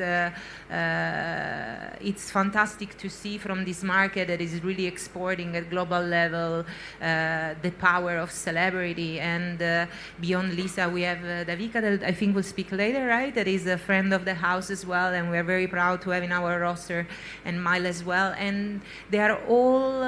going way beyond the regional importance to be global influence for everyone across generations as well. Pivoting slightly, I believe, Emmanuel, you mentioned some of the activations you've done here. How do you balance brick and mortar, and if you have e-com, and then how important is it not just for the Thai consumer, but for obviously other consumers coming into the region to do different activations? And then, Subhadi, for PP Group, do you work with brands to do activations here? I guess, why don't we start with you, Subhadi? The brick and mortar, yes. As we all know that the consumers today, they really give the importance to the experience. This includes their personal experiences when they are shopping, when they also directly connecting with the brands. As in our industry, the product is considered as a premium, so I believe that it is so important for the consumers to be able to touch and feel the actual of the products before they actually buy. So therefore, I believe the brick and mortar presence is still indispensable in my opinion. So we as a PP group, we ensure that every consumer who walked in our door, they will get the same full experience with the brand story and demonstrate the quality beyond just liking one piece of the product. And that we believe that it will make the consumer to have a brand loyalty, and then they will come back to the brand in the future. And as far as Piaget, how do you balance the activations that you do in your stores? So talking about brick and mortar, so for us, our representation here is in SIAM Paragon, which is definitely a world-renowned shopping mall. To that extent, for us, it is important to have this best representation of the maison in an exceptional environment. So it's about amplification, I would say. So how, in fact, the client sees the brand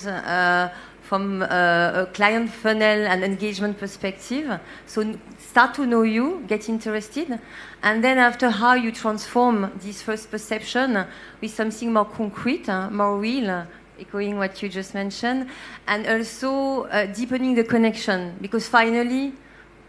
the location, when you can really explain, go deep into the brand DNA, the brand heritage, and really convey what is really true to your maison is still in your boutique with your brand ambassador. So I believe it's really this connection, 360-degree approach that makes really a maison come to life.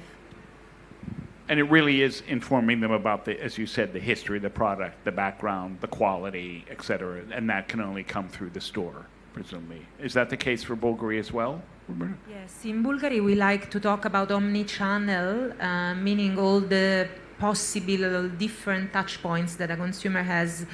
before and when in the store. So it's very hard, I think, nowadays to totally separate brick and mortar from digital, because someone might look on the phone on a product, they come and try and then buy on e-commerce or going back to the store. It's truly a very interconnected world, and so we need to be very consistent in the way we communicate with consumer across all channels.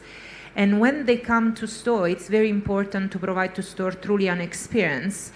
So for example, in SIAM Paragon, the store has just been renewed. The architecture is really marvelous, I have to say, and really talks about the brand in every single choice of material. You can see the connection with Italy and Rome, and the spaces are very hospitality oriented, and as well they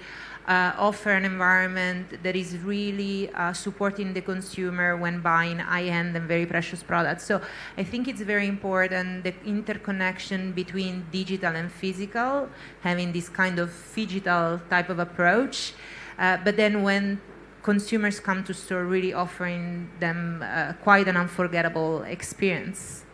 Is it difficult to ensure that physical versus digital combination is a seamless one? It is. I think we have an entire department dedicated to it. Need to justify their jobs. There you go. Yes, yes. It's a job on itself, I would say. And in terms of PP Group, we talked a little bit about lunch, Oran. How do you decide what brands to bring into the market? What is the criteria? I think actually that it's a very good question. Right. Actually, for us, we have 3 criteria that we always follow. First, we believe substance is very important because we come from a luxury background. So actually, we really focus on the brand with quality and authenticity. I think secondly, we need to see the potential of the brand in the market. So basically, we will look at the brand with substance, which is not based on hype. And the brand is riding in a global mega trend that we believe that trend at least will last for 3 to 5 years. And lastly, I think we will pick the brand that allow us to talk to the new customer without any cannibalization. Yeah, because I think right now luxury consumer is getting wider, and also the definition of luxury is getting broader. So actually for PP, we will want to serve luxury to all consumer.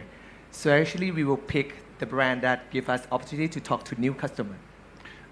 But talk to them how? In terms, what's the communication then that you're doing with the customer? I think in terms of communication, when we bring the brand into the market, definitely the first priority, we will look at the store experience. Mm-hmm. Because as everybody say, store experience is the key for today luxury consumers. Because they want to experience more than just products transaction, right? So we invest and look at the design first, whether it gives the full experience yet. For example, you can see our launch of Gentle Monster store, the brand that we just picked to launch in Thailand. It's very different. And consumer, when they're walking, they understand the belief of the brands. And of course, marketing is key. We do a lot of marketing activation. So basically, our marketing, what we need to do is we need to make sure that we make that brand culture relevant to Thai customer. I think that's the key. Some brand success in some markets, some brand is not in Thailand. Because the most important is how we make it relevant to Thai cultures. But, I mean, it leads into my final question, but I'll lead this question first. You touched on the point that the definition of luxury is changing, which obviously applies to all of you in terms of getting that new consumer and that broader consumer. Emmanuel, with a heritage brand like Piaget, how do you combine heritage and modernity to make it look like interesting to the new consumer who doesn't think, oh, it's an old fuddy-duddy, fussy brand? I would say it's not so much about fitting to what client want, but also staying true to yourself, to your root. But how do you convey this? So meaning, if I talk about Piaget, our brand purpose is we want to bring the extraordinary to life. So to that aspect, it's more how do you bring this purpose to life differently for a younger generation versus an older generation, but you stay true to yourself. So if I echo this year, for example, we had 150th anniversary for Piaget, a very key milestone for us with celebration around the world to present our creation and celebrate our creation. The point was more to say how do we do it differently. For example, to some market was more intimate gathering, dinners that was more relevant for the clientele. Other market we went more for bigger celebration. So it's more again like staying true to yourself for me, but understanding what fits the different type of age group. And in Bulgari's situation, Roberta, how do you balance that? I think brand rejuvenation is always a very interesting hot topic for all heritage brands.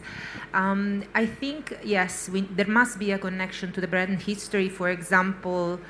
we just launched a collection called Tubogas, right? It goes back into the 1950s as part of our archive pieces, but reinterpreted in a very modern, contemporary way. So there must be a connection to our brand history, but as well be close to the taste of consumers of today. And for me as well, brand rejuvenation is not only about contemporary marketing campaign or the right ambassadors, even though that's very important, but as well is the experience in the store. So is the store true to its brand DNA, but fresh and modern today? So like the example we were doing before here in SIAM Paragon. So as well is very important to keep on evolving in our brick and mortar to make sure that there is really consistency between what we promote in our marketing campaign and what's the experience in the store. And presumably an openness to that younger, more modern consumer within the store experience, correct? Absolutely, absolutely. Right. I think if we think about one generation ago, probably someone in its 25 years old was not a millionaire, and when we were looking into a jewelry store would be a bit more stand off because it was more intimidating, right? And nowadays, if we look at the consumers here in Thailand or all around the world, and they are young and they are modern and they have purchase power, and so we need to talk across generations. And the final question, which is a bit of a philosophical one, so we'll start with you, Subhadi, so I'll throw it to you, lucky you. What makes a luxury brand so valuable? Obviously, it's not the value of the diamond or the value of the gold or the value of the cloth. Why does a consumer view a luxury brand in such a valuable way? Okay. Don't fight, your brother and sister. I don't want to start this battle here. The value actually at the end it's about the story behind the product. I think every brand have their own story, and also it's about quality and craftsmanship, because you need to imagine like how many hours that the artisan they spend on that piece of item. So actually, I found that that's already luxury to me.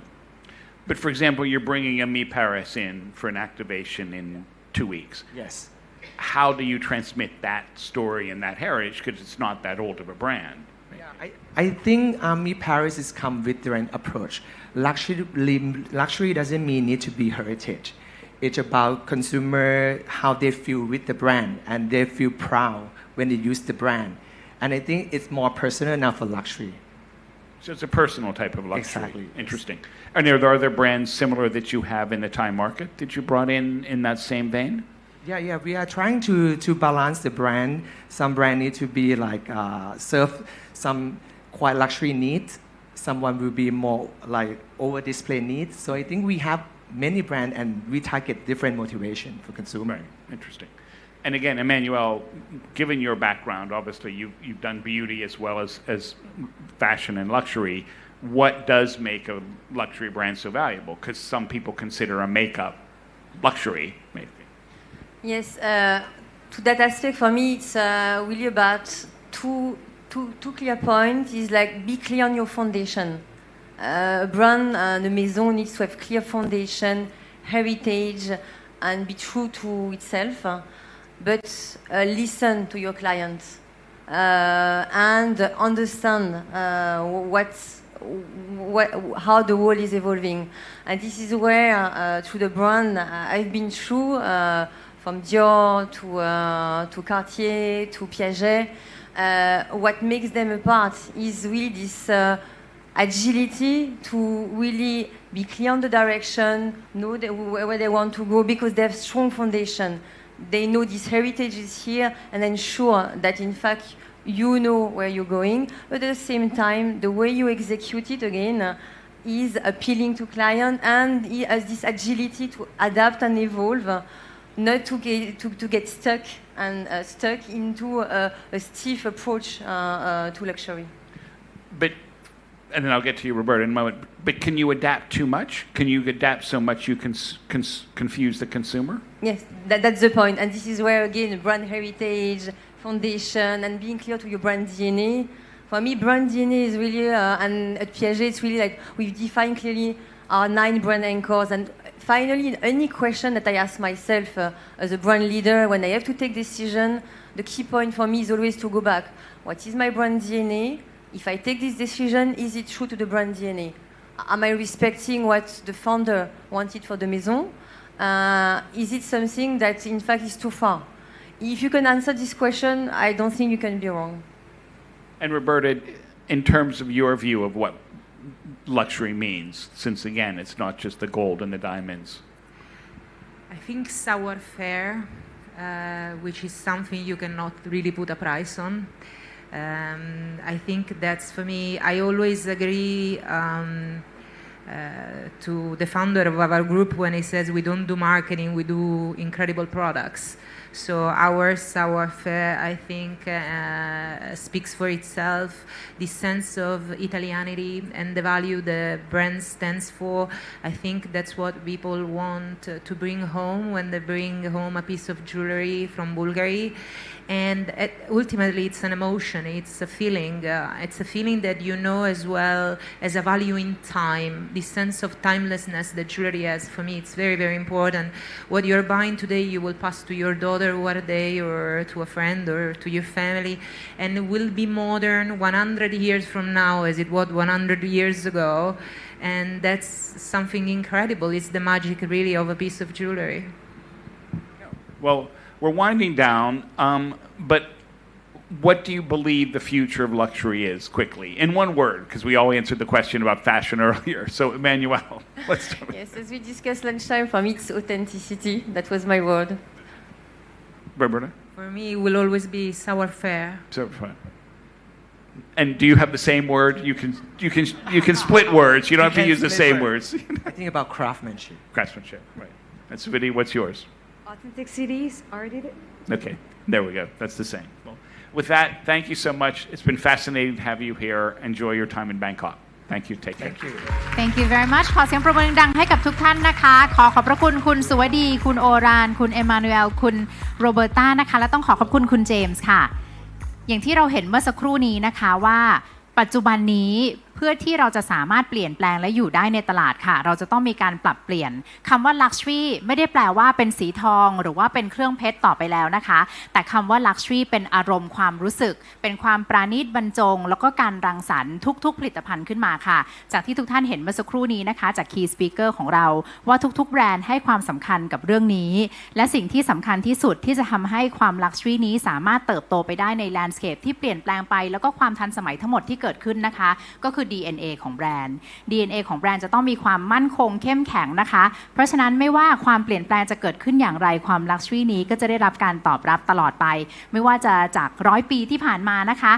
ปัจจุบันนี้หรือว่า100 ปีข้างหน้าอย่างที่ตัวแทนของ Bulgari บอกเมื่อสักครู่นี้ค่ะเอาละค่ะในลำดับต่อไปนะคะเซสชั่นต่อไปจะเป็นการพูดคุยถึง power หรือว่าความทรงอิทธิพลของอินฟลูเอนเซอร์ในเอเชียค่ะปัจจุบันนี้นะคะอินฟลูเอนเซอร์ในเอเชียถือว่าเป็นผู้ที่มีการสร้างผลกระทบต่อแบรนด์ต่างๆได้อย่างมากมายค่ะไม่แพ้สมัยก่อนเวลาที่เราพูดถึงดาราฮอลลีวูดใช่ไหมคะตอนนี้เนี่ยต้องเป็นอินฟลูเอนเซอร์จากเอเชียค่ะในลำดับต่อไปนี้นะคะเราได้รับเกียรติจากแขกรับเชิญพิเศษมากมายนะคะที่ให้เกียรติร่วมพูดคุยกันค่ะ Ladies and gentlemen and now I would like to lead you to the last session which is the Southeast Asia Power of Global Influence as the executive from WWD has mentioned earlier that they were just at the Paris Fashion Week, Milan Fashion Week. Now the names they're calling are no longer Western influencers, but the Asian influencers. So tonight we have here with us 3 influencers. The first one is the influential KOL from the Philippines. She shines every runway and also every fashion show. Please welcome Kun Heart Evangelista. Such a lovely name as well. The next influencer is a celebrity, Gucci brand ambassador, and friend of Bulgari. Please welcome Kun Mai Dawika Hone.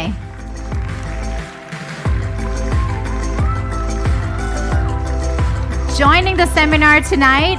not only the beautiful ladies, but also a very handsome young man. He's a celebrity, house ambassador of Dior, global brand ambassador of Paige. He just generated $6 million worth of PR at his latest appearance. Please welcome Kun Apo. ขอเสียงปรบมือให้กับคุณอาโปนัทวินนะคะ And moderating this session is the watches, jewelry, and fashion editor of WWD. She's a part of the WWD Paris Bureau. She covers everything from the runway collection to the financial reports, restaurant, and also the high jewelry creation. So she's the best person to tell us how influential these lovely people here on stage are. So ladies and gentlemen, please kindly join me in welcoming Kun Lily Templeton.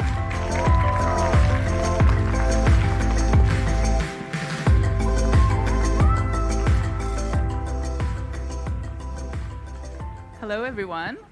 and thank you to our lovely speakers today. And of course, you are very influential, so I'm thrilled to be questioning you about all of this. And let's start with an easy one. What does influence mean to you? Maybe we can start with you, Hart. Influence, what does that mean to me? I feel like it's more than what you wear. I feel like it's an overall package. I feel like it's more of like the language of someone's heart towards another heart that makes you influential in a way, the connection. That's for me. Next? Yes, okay, Davika. First of all, I want to say hi. Sawadee to everyone. Tajihao. Mabuhay, everyone here. For me, influence means power, means trust. You know, we can shape the stories and we can make people move by our presence on our platform. So that's influence means to me. What about you, Apo? What is influence? ก็สวัสดีทุกคนนะครับอโปณัฐวินครับก็ขออนุญาตตอบเป็นภาษาไทยแล้วกันครับคือโปว่าทุกๆคนน่ะก็รู้จักคำว่า influence อยู่แล้วแหละมันคือการผลักดันอะไรบางอย่างเนี่ยแต่ถ้าเกิดว่าถามว่า influence ในความรู้สึกของโปอ่ะคืออะไรคือโปขอยกตัวอย่างการมีโอกาสได้ทำงานกับแบรนด์ระดับโลกอย่าง Dior แล้วก็ Piaget แล้วกันคือทุกๆครั้งที่โปได้ไปทำงานกับเขาเนี่ยโปก็จะสื่อสารว่า Dior และ Piaget ในมุมของโปในฐานะนักแสดงคนไทยเนี่ยที่ represent ออกมาเป็นยังไงแล้วโปก็ส่งสิ่งนี้ทำให้มันเกิด impact ไม่ว่าจะเป็นการที่ถูกพูดถึงหรือการมองเห็นหรือแม้แต่การที่คนเข้าไปซื้อกันต่อไปเงี้ยแล้วโปคิดว่าสิ่งนี้มันก็เป็นฟันเฟืองเล็กๆที่ทำให้แฟชั่นทั่วโลกเนี่ยได้เชื่อมถึงกันคิดว่าสิ่งนี้มันเป็น impact ที่ใหญ่มากรวมถึงการที่ WWD ได้มาที่ไทยในวันนี้ครับโปคิดว่าแฟชั่นทั้งโลกจะรู้จักแฟชั่นไทยมากขึ้นแล้วก็จะสนุกมากขึ้นแล้วคิดว่าจริงๆไม่ใช่แค่โปหรอกพี่ๆทุกคนไม่ว่าจะเป็นพี่ใหม่หรือใครก็ตามก็พยายามขับเคลื่อนสิ่งนี้อยู่เช่นเดียวกันก็คิดว่าอันนี้แหละคือเป็นการ influence ในวิธีคิดของโปครับขอบคุณครับ for your insight ขอบคุณครับ And I think you all have a very global reach and one question that I would like to ask first to you, Devika, is was there a number of followers or a moment that changed everything for you? Absolutely. I think when it hits 1 million, it changed a lot. I feel like, oh, I'm famous now. But actually, yeah, that's changed a lot. I remember it's like 10 years ago. I worked in PMAC and then I gained popularity during that time and it hits 1 million. So it changed. It changed certainly. Like I have to like game on how to hold up the trust and the belief that my fans give to me. And you know, when I present something on my platform, I do things a lot more than just okay. I just post it on because there's some people of like looking up to us, so we have to be careful what we doing. We present on our social media as well. 1 million guys. But now I don't look at it anymore. No. How many do you have right now? 18, I think 18. Yeah. Congratulations. Thank you so much. And nowadays, this influence can be measured in an amount. So, Apo, when you went to Spring Summer 24 in Paris for Dior, it was estimated at $6 million for your presence. So, does this sense of being directly influential on potential clients impact your work and how, for example, you choose future roles? คือโปคิดว่าการที่มีมูลค่าทางสื่อมากหรือไม่มากเนี่ยมันเป็นสิ่งที่โปไม่สามารถคาดการหรือว่าโปสร้างสิ่งนั้นได้จริงๆต้องขอบคุณพลังของพี่ๆสื่อทั้งสื่อไทยสื่อทั่วโลกหรือแม้แต่พลังของแฟนๆทั่วโลกเลยที่ทำให้เกิดสิ่งนั้นขึ้นแต่โปคิดว่าคือการที่โปได้ทำการที่โปได้ไปร่วมงานไม่ว่าจะเป็นของ Dior หรืออะไรเงี้ยโปรู้สึกว่าแค่โปมีความสุขและได้ไปทำสิ่งต่างๆที่ไม่เคยได้ทำหรือในมุมมองของ Dior ที่อยู่บนตัวโปเนี่ยแค่นั้นโปก็รู้สึกมีความสุขแล้วครับโปคิดว่าการที่มี passion แค่เนี้ยมันทำให้โปเดินต่อไปข้างหน้าได้ในทุกๆวันนะครับมันจริงๆก็ต้องขอบคุณพลังของทุกๆคนนะครับที่ทำให้เกิดสิ่งนั้นขึ้น And that love comes back to you. We all see the screens on the trucks outside every event that you go to. ก็จริงๆก็ขอบคุณมากๆครับที่แบบซัพพอร์ตตลอดเวลาจริง And what about you, Hart? You are at the intersection of art and fashion. You're also an artist yourself. What unique point of view do you bring to the brands with this intersection of your interest in couture and artistic practice? Well, first and foremost, I just want to say that nowadays we are just very lucky that we have social media to be able to share this big stage with everybody. For me, it would be just being very transparent and just being myself. A lot of people think couture is very pompous or it's just too high up there, but it's really just putting, personality with whoever wears the dress. So I try to be myself. I try to educate people with however or whatever is presented to me through my stories on YouTube. And again, it's just about conversation with your followers. So I guess that's how I mesh the two together. And at the end of the day, it's art. And art is about personality and character. I love your YouTube. Yeah. Thank you. Influencing each other. Exactly. So what makes you feel, everyone, like you have an impact on your community, but also on the brands you interact with? Maybe let's restart with you, Hart. What is community for me, and how do I affect? For me, it's like really having your clique group. It's through the years as you create this relationship with your followers and you see little by little that it does affect them. You don't present yourself as a brand, not necessarily. You present yourself uniquely as yourself. And then someone out there will kind of gravitate towards or relate towards you. So for me, that's what a community is, and that's how I establish my relationship with them. Davika. What about you, Davika? Okay, so what means the community, right? And what makes you feel like you have an impact on that community? For me, it's about my work. I'm an actress, so when I do movie that I give it all to my work, and it's come out flawlessly. That make me feel that very impact on those of my community, and my community is made up of my friends, my family, and my fans, of course. And what about you, Apo? In what moment makes you feel like you're having a direct impact? คือโปว่าทั้งตัวโปแล้วก็คอมมูนิตี้โปที่โปอยู่คือมันหลากหลายมากครับคือต้องบอกว่าสิ่งหนึ่งที่เราเชื่อมถึงกันคือความช่างเลือกแล้วจริงๆคือโปว่าโปเป็นคนช่างเลือกตั้งแต่เด็กๆแล้วคิดว่าการที่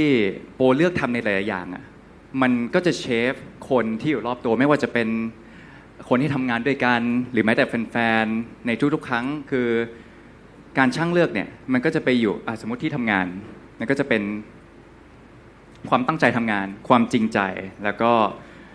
ความเต็มที่รวมถึงแฟนๆเขาก็เป็นคนแบบนั้นเหมือนกันที่เขาก็ช่างเลือกเราเลยได้มาอยู่ในคอมมูนิตี้เดียวกัน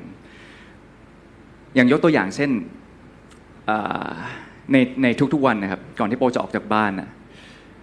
โปก็จะเลือกว่าวันนี้โปจะแต่งตัวยังไงคือมันไม่ใช่แบบโปจะใส่อะไรก็ได้ออกมาในแต่ละวันแล้วในทุกๆวันที่โปออกมาโปก็จะรู้สึกว่าโอเคอันนี้คือเสื้อผ้าที่ฉันอยากใส่มันไม่ใช่แบบว่าฉันจะแต่งมาให้ใครดู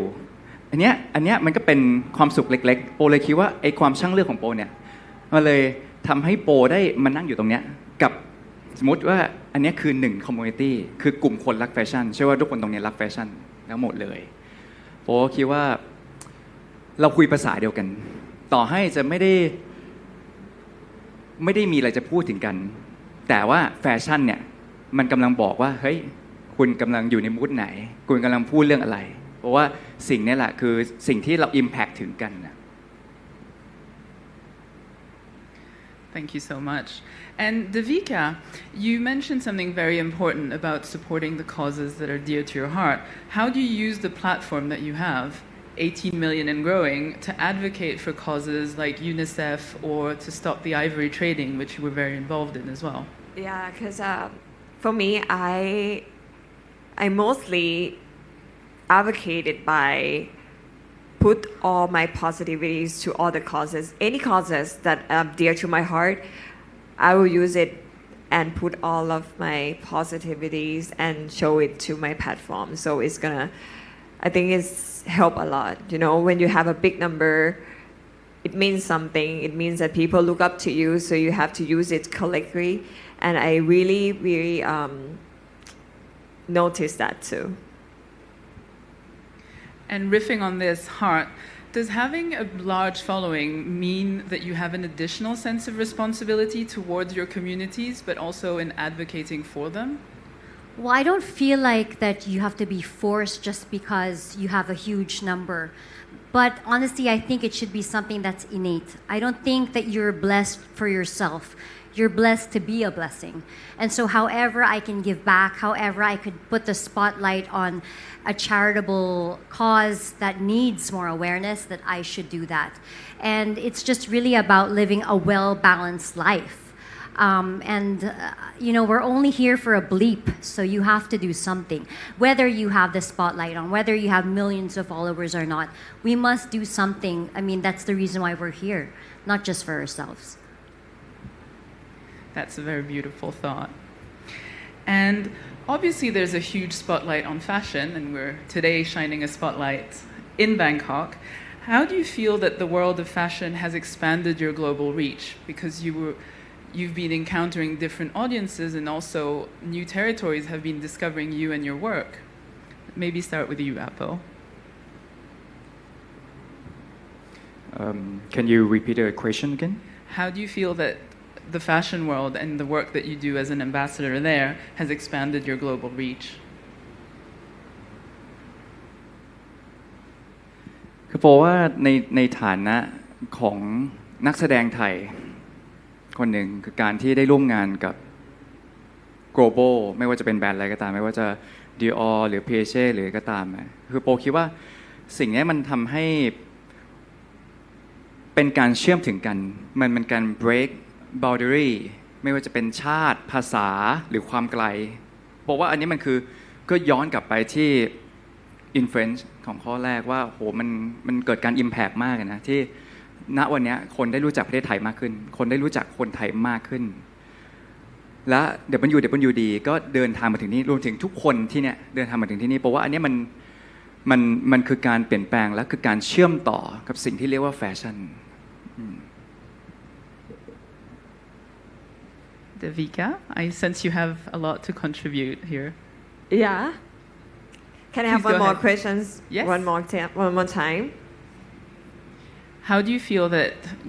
working with fashion has expanded your global reach?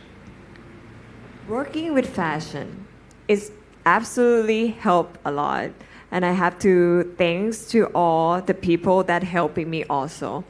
Because, you know, we are in Thailand. We are small countries, but we have a big heart, and we have a very, very, how to say, so many great people here, and I believe that we can go very globally. So I have to thanks to all the people that support me, and I know that to be in the fashion industry, that helped me a lot. I cannot say no with that because I know mostly here might know me because of, Fashion Week or working with Gucci or Bulgari. And, yeah, it's helped a lot. And I have to say thank you to everyone here, especially P. Ford, who helped me since the beginning of my career. Thank you so much for report. And yeah, I'm so grateful and everything. Well, and being able to relate to people is essential in any relationship, especially across cultural borders. So, Devika, quickly, do you feel having a multicultural background like you have has helped you connect both with the Thai audience but also the international one? Absolutely. For you guys who don't know, I'm half Thai and Belgium. And I born and raised here in Thailand, so my English is not so good, but I try my best to talk to you guys because I want to my international fans to understand me as well. It helped me a lot to be Thai. It taught me how to be very humble, very work hard, but at the same time, to be in Western side, it's helped me to taught me to be a very direct and very confident. Yes, I have the best of the both worlds. Well, for me, I feel like, well, first in a sense, fashion I feel like is a very universal language. But it's also the characteristics of us that makes it different. I feel like we're very warm. Here also Thai are very warm, so it's very similar with Filipinos. But there's this distinct, even the way we point is, that, oh, she's Thai or she's Filipino. So it's that certain charm, I guess, that makes it work. So I'm very proud. I'm very proud to be who I am, where I come from. And that really reflects with how you wear your clothes. Again, it's not always about the clothes. It's about the character and the personality and your background. And how do you honor your cultures and values while speaking to a global audience, Hart? I must say that it can be a bit more of like pressure because you want to put it out there. I want to be proud Pinoy. But like last Fashion Week, I tried to incorporate OPM, that's original Pinoy music. And, it's such a celebration for us because it's always nice to kind of incorporate that. And again, this stage is huge to share with everybody. So I try to incorporate being Pinoy as much as I can. And it's making discoveries for all of us. Exactly.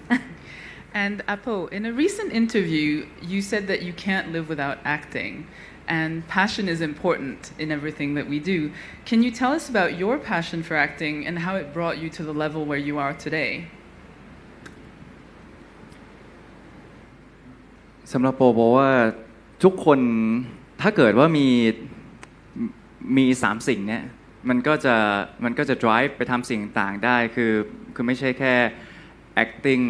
ก็คิดว่าทุกๆ industry ถ้าเกิดว่ามีความจริงใจความตั้งใจแล้วก็ความใส่ใจหรือช่างเลือกเนี่ยคือไม่ว่าจะทำอะไรโปคิดว่ามันทำให้เกิด passion แล้วก็ drive คนนั้นน่ะไปทำในสิ่งที่อยากทำแล้วพอมันเกิดความสุขขึ้นมาอย่างเงี้ยโปคิดว่ามันจะเกิดคำตอบที่ว่าสิ่งที่เราทำมันไม่ใช่แค่เรื่องเงินหรือเรื่องว่าเราจะได้อะไรแต่คนอื่นเนี่ยเขาจะได้อะไรมากขึ้นอย่างเช่นการที่โปได้มีโอกาสร่วมงานกับ global แบรนด์หลายๆอันเนี่ยโปคิดว่าอันนี้มันก็เป็นฟันเฟืองเล็กๆหรือแม้แต่พี่ๆหลายคนในไทยก็เป็นฟันเฟืองเล็กๆเช่นเดียวกันที่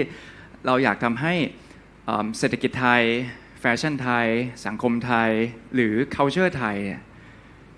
เป็นที่รู้จักมากขึ้นถึงความน่ารักเนี่ยหรือแม้แต่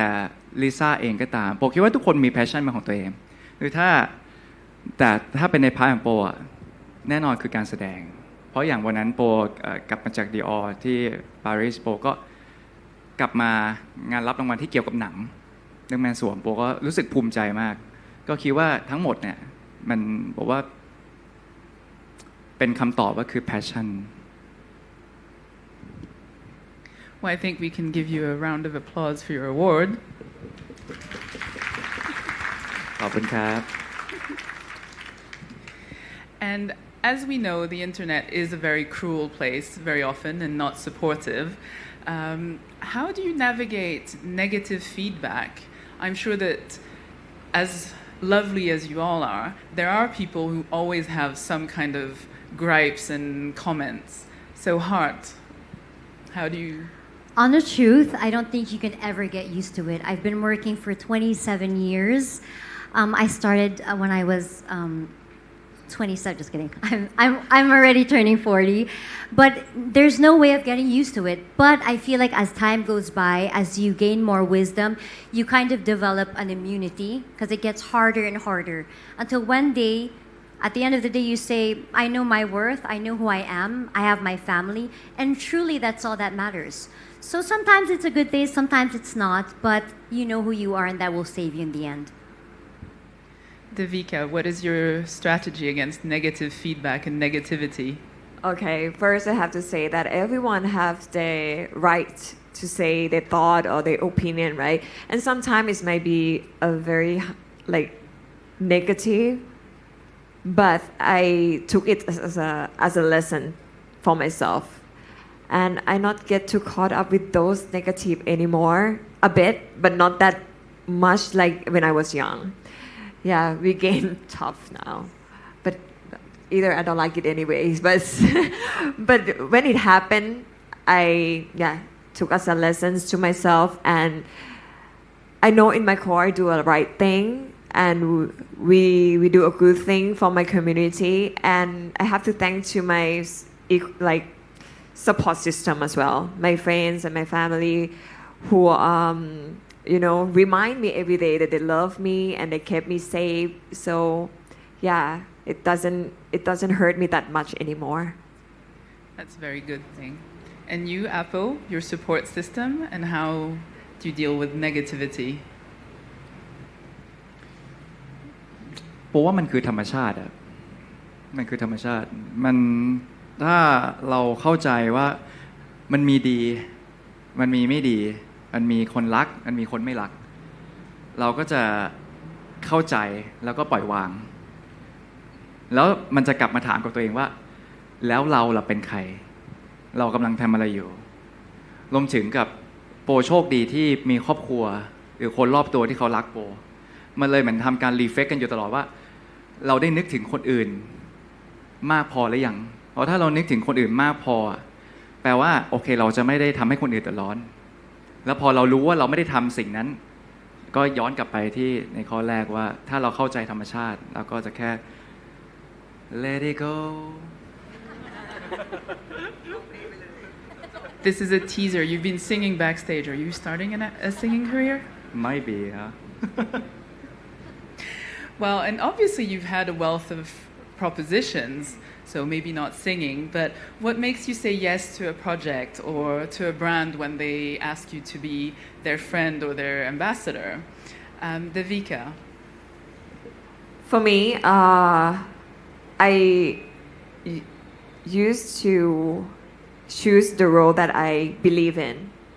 I believe in that character, and normally I used to choose the one that very empowering, very strong character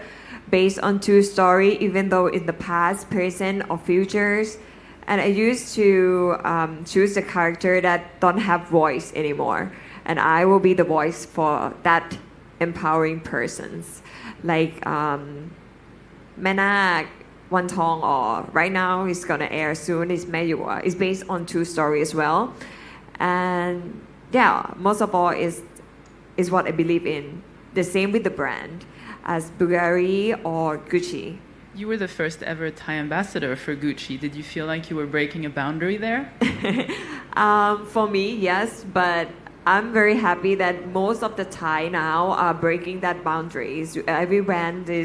have their Thai ambassador now, and yeah, I'm very grateful for that, and thank you for the opportunity that Gucci gave me, and now it's Bulgari also.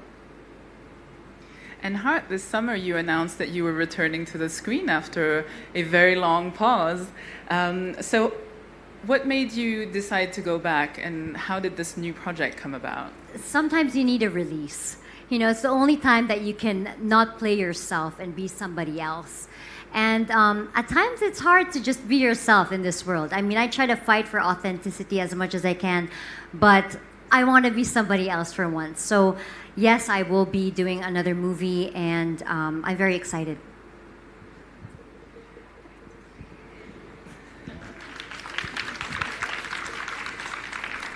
And well, Apo, you spoke of how important it was, your community, your support team, the friends with which you've been working for a long time. You just filmed a new movie and a new series, so can you tell us a bit more about that and how, when everyone will see your upcoming projects, especially the one with Mile?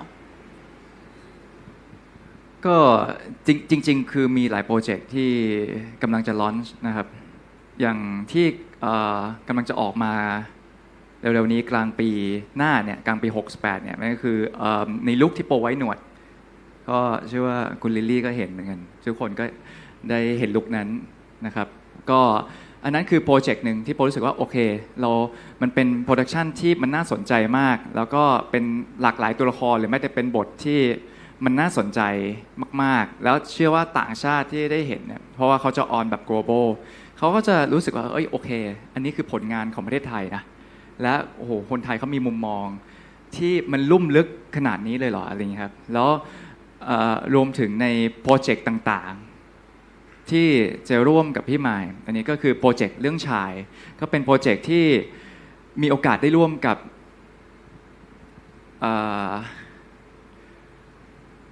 พูดมันออกมาใคร คือ so many projects to list ใช่คือต้องบอกว่ามีหลากหลายตัวละครที่จะได้เข้ามาอยู่ในโปรเจกต์นี้ที่เชื่อว่าทุกคนก็ตื่นเต้นแล้วก็โปรเจกต์นี้จะได้ไปอยู่ในก็ลองพูดชื่อออกมาจะได้ดูว่าตื่นเต้นกันไหมก็คิดว่าตื่นเต้นมากLots of press here do promotion ใช่ it's strictly confidential right now แต่ว่าคือมันก็มีการซัพพอร์ตของทางกระทรวงพาณิชย์ต่างๆที่จะขับเคลื่อนสินค้าไทยหรือความสวยงามของความเป็นไทย culture ไทยผ่านหนังเรื่องชายเนี่ยให้กับทั่วโลกได้เห็นว่าโอเคไทยเขามีความสวยงามแบบนี้คือที่นอกจากเราจะสื่อสารในแง่ของแฟชั่นและเราสื่อสารในแง่ของหนังในเรื่องชายเนี่ยไปทั่วโลกได้เห็นด้วยแล้วก็ในทุกๆอย่างที่เป็น move ที่โปรและบริษัท Beyond Cloud เลือกเนี่ยก็เป็นความช่างเลือกอีกแหละว่าโอเคเราอยากจะจริงใจเราอยากจะตั้งใจแล้วเราก็ชอบความเป็นธรรมชาติที่อยู่นั้นงั้นแต่คนที่ได้มาร่วมงานในเนี้ยแล้วโปรเจกต์ที่มันจะล้อนออกไปเนี่ยเชื่อว่าทุกคนทั้งโลกได้เห็นสิ่งนั้นแน่นอนก็ฝากติดตามด้วย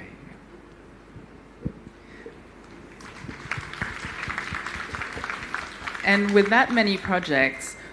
what message would you like to transmit to people who discover you either through your fashion work or through your cinema and series work? And this is a question for all of you. เพราะว่าจริงๆในทุกๆอย่างครับไม่ว่าจะในมุมไหนก็ตามแฟชั่นหรือว่าการแสดงหรือทุกสิ่งเนี่ยมันมีสิ่งหนึ่งที่เชื่อมกันมันคือการสื่อสารน่ะเราคิดว่าเรากำลังพูดคุยกันอยู่ก็อย่างที่บอกว่าณวันนี้ไม่ว่าจะเป็นแฟชั่นหรือการแสดงมันทำให้เราได้เชื่อมถึงกันวันนี้ทุกคนไม่ว่าจะเป็นหลากชาติหลากภาษาความไกลหรือไม่ว่าจะเป็นอาชีพอะไรก็ตามทุกคนมารวมมาอยู่ตรงนี้ก็คิดว่ามันเป็นสิ่งที่ทำให้เราได้รู้จักกันก็ขอบคุณทุกคนมากที่ซัพพอร์ตWWDกับสยามพิวัตรที่ทำให้เกิดสิ่งนี้ขึ้นมาขอบคุณโวขอบคุณทุกๆคนที่ทำให้เราได้มาเจอกันที่ประเทศไทยกรุงเทพครับ Thank you. Devika, you've shared on the importance of connecting. So what message would you like people to understand in every action that you take? Okay, so what I want to say to all my fans and the young generations, if you have passions about something, don't just do your best. Just give it all you have. And the success will come after that. That's it.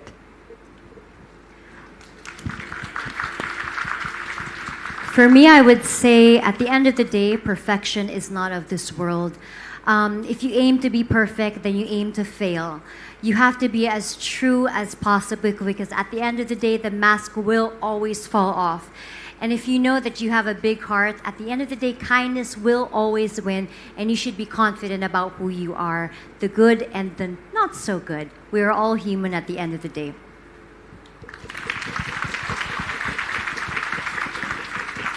Well, I think that brings us to an almost perfect ending, which might be of this conference, if not of this world. And one final question, and it has to be super quick, so don't overthink it. Who influences you? Devika, you go first. Apple and heart. Devika. Yes. Apple. Yeah. Heart and Devika. Okay, that's cheating. We want something better. คือจริงๆต้องบอกว่าทุกคนตรงเนี้ยหรือไม่ว่าใครก็ตามก็ influence โปรทั้งหมดแล้วก็มี impact กับโปรจริงๆเพราะเชื่อว่าการที่ทุกคนได้มานั่งอยู่ตรงเนี้ย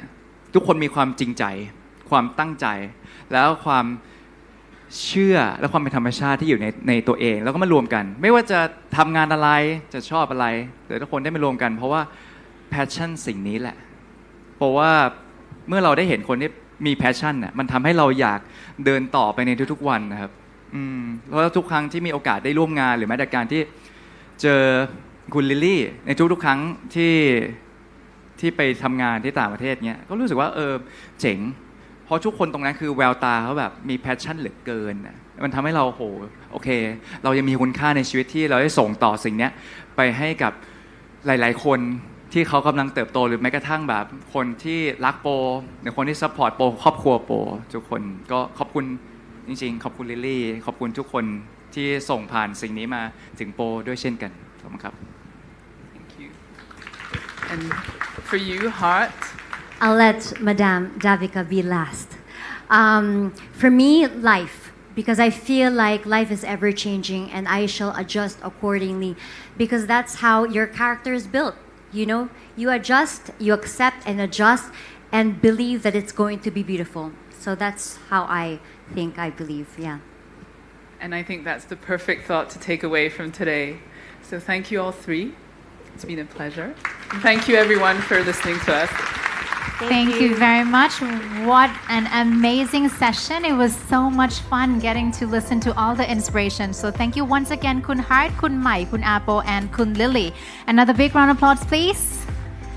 So these are the 3 wonderful sessions และนี่ก็คือการเสวนาทั้ง3ช่วงนะคะหวังเป็นอย่างยิ่งว่าทุกท่านจะได้รับประโยชน์แล้วก็ความน่าสนใจไปสร้างเป็นแรงบันดาลใจในการทำให้ประเทศไทยเป็นผู้นำแล้วก็เป็นหับพิเศษสำคัญของแฟชั่นค่ะในลำดับต่อไปจะเป็นการขอบพระคุณทุกท่านที่ให้เกียรติมาร่วมงานนะคะในโอกาสนี้ดิฉันขอเรียนเชิญท่านผู้บริหารให้เกียรติบนเวทีอีกครั้งค่ะ And on this very special occasion I would like to invite on stage once again the Chief Content Officer of WWD and Fairchild Media Group for the closing speech. Please kindly join me in welcoming on stage once again Kun James Fallon. Thank you so much, June. And thank you everyone for listening today and coming to this wonderful event. As June said and my colleagues said, we listened to 3 fantastic panels, the last of which was the power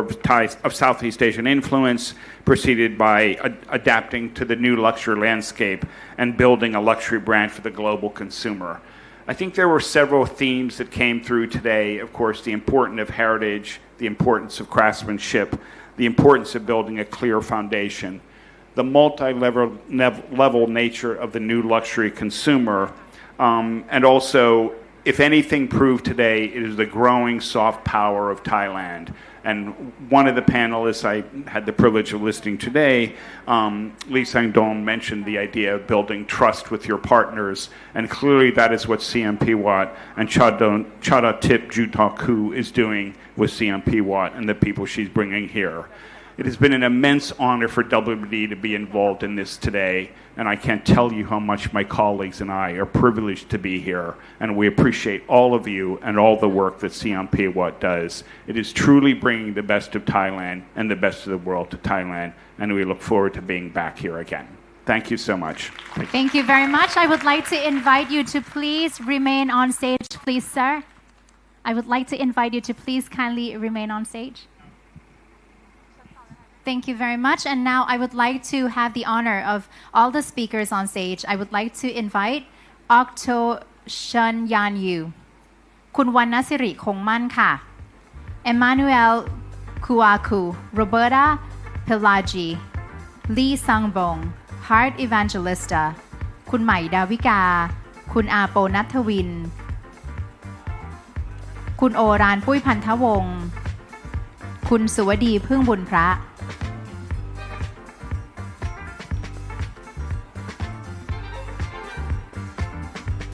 Today we have seen great success of Thai's and Southeast Asia's brand on the global stage. Also, we have witnessed various global brands in Thailand. These are due to the power of tourism, influencers, and other factors. They're a force that drive Thailand to become a global fashion hub.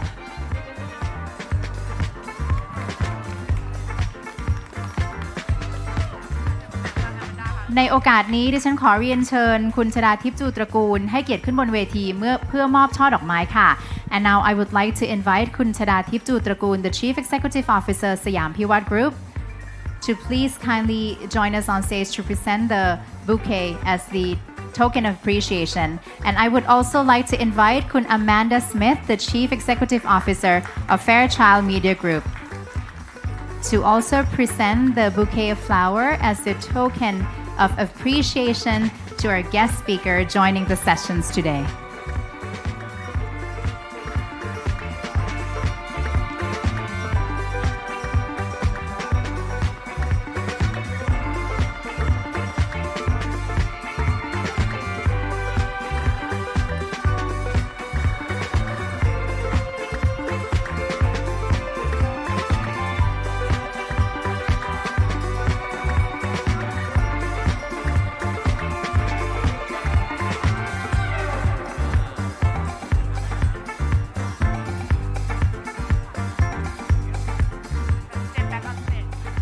I would like to invite Kun James to please kindly join us on stage for the photo session. I would like to invite Kun Lily Templeton. ขอเรียนเชิญท่าน Senior Vice President Credit Product Business Division กสิกร Bank Public Company Limited คุณวรสากรวิกนลิน คุณทิพานัทเลนะบุรี คุณธนพรตันติยานนท์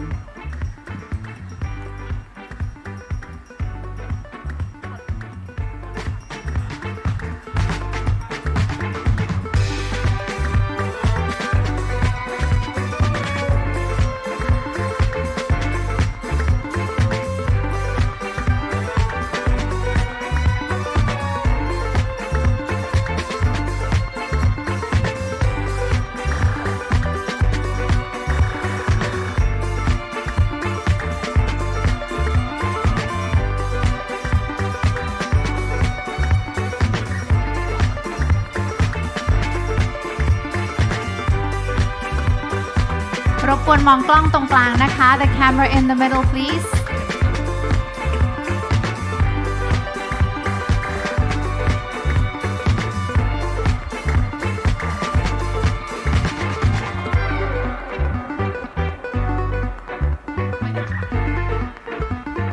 ขออนุญาตทางทีมงานเก็บช่อดอกไม้สักครู่นะคะ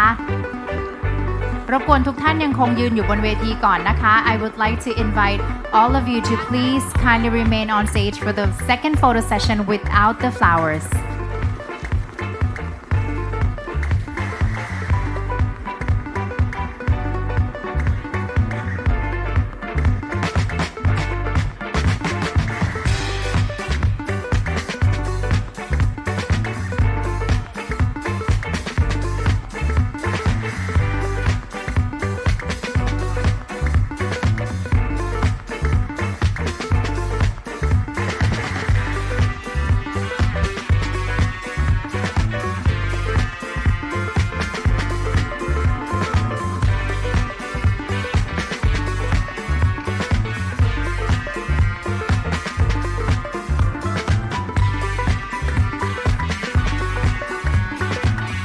สำหรับท่านใดที่สนใจการเสวนานะคะสามารถชมย้อนหลังได้ใน Facebook ของสยามพิวัตรค่ะ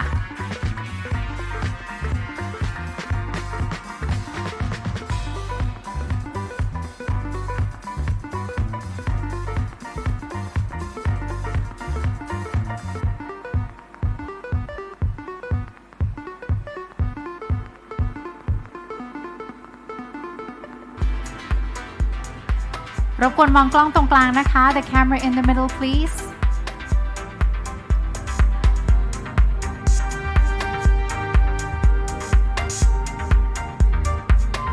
And now could you please kindly smile to the video camera starting from the left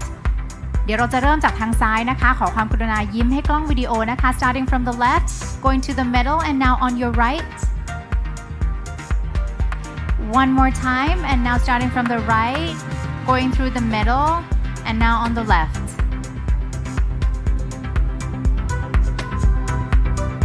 Thank you very much ท่านสื่อมวลชนทุกท่านได้ภาพครบถ้วนนะคะขอบพระคุณมากค่ะขอเสียงปรบมือดังๆอีกครั้งหนึ่งให้กับทุกท่านบนเวทีค่ะ Another big round of applause please for all the executive distinguished guests, dear members of the press as well as all the actors and actresses and influencers.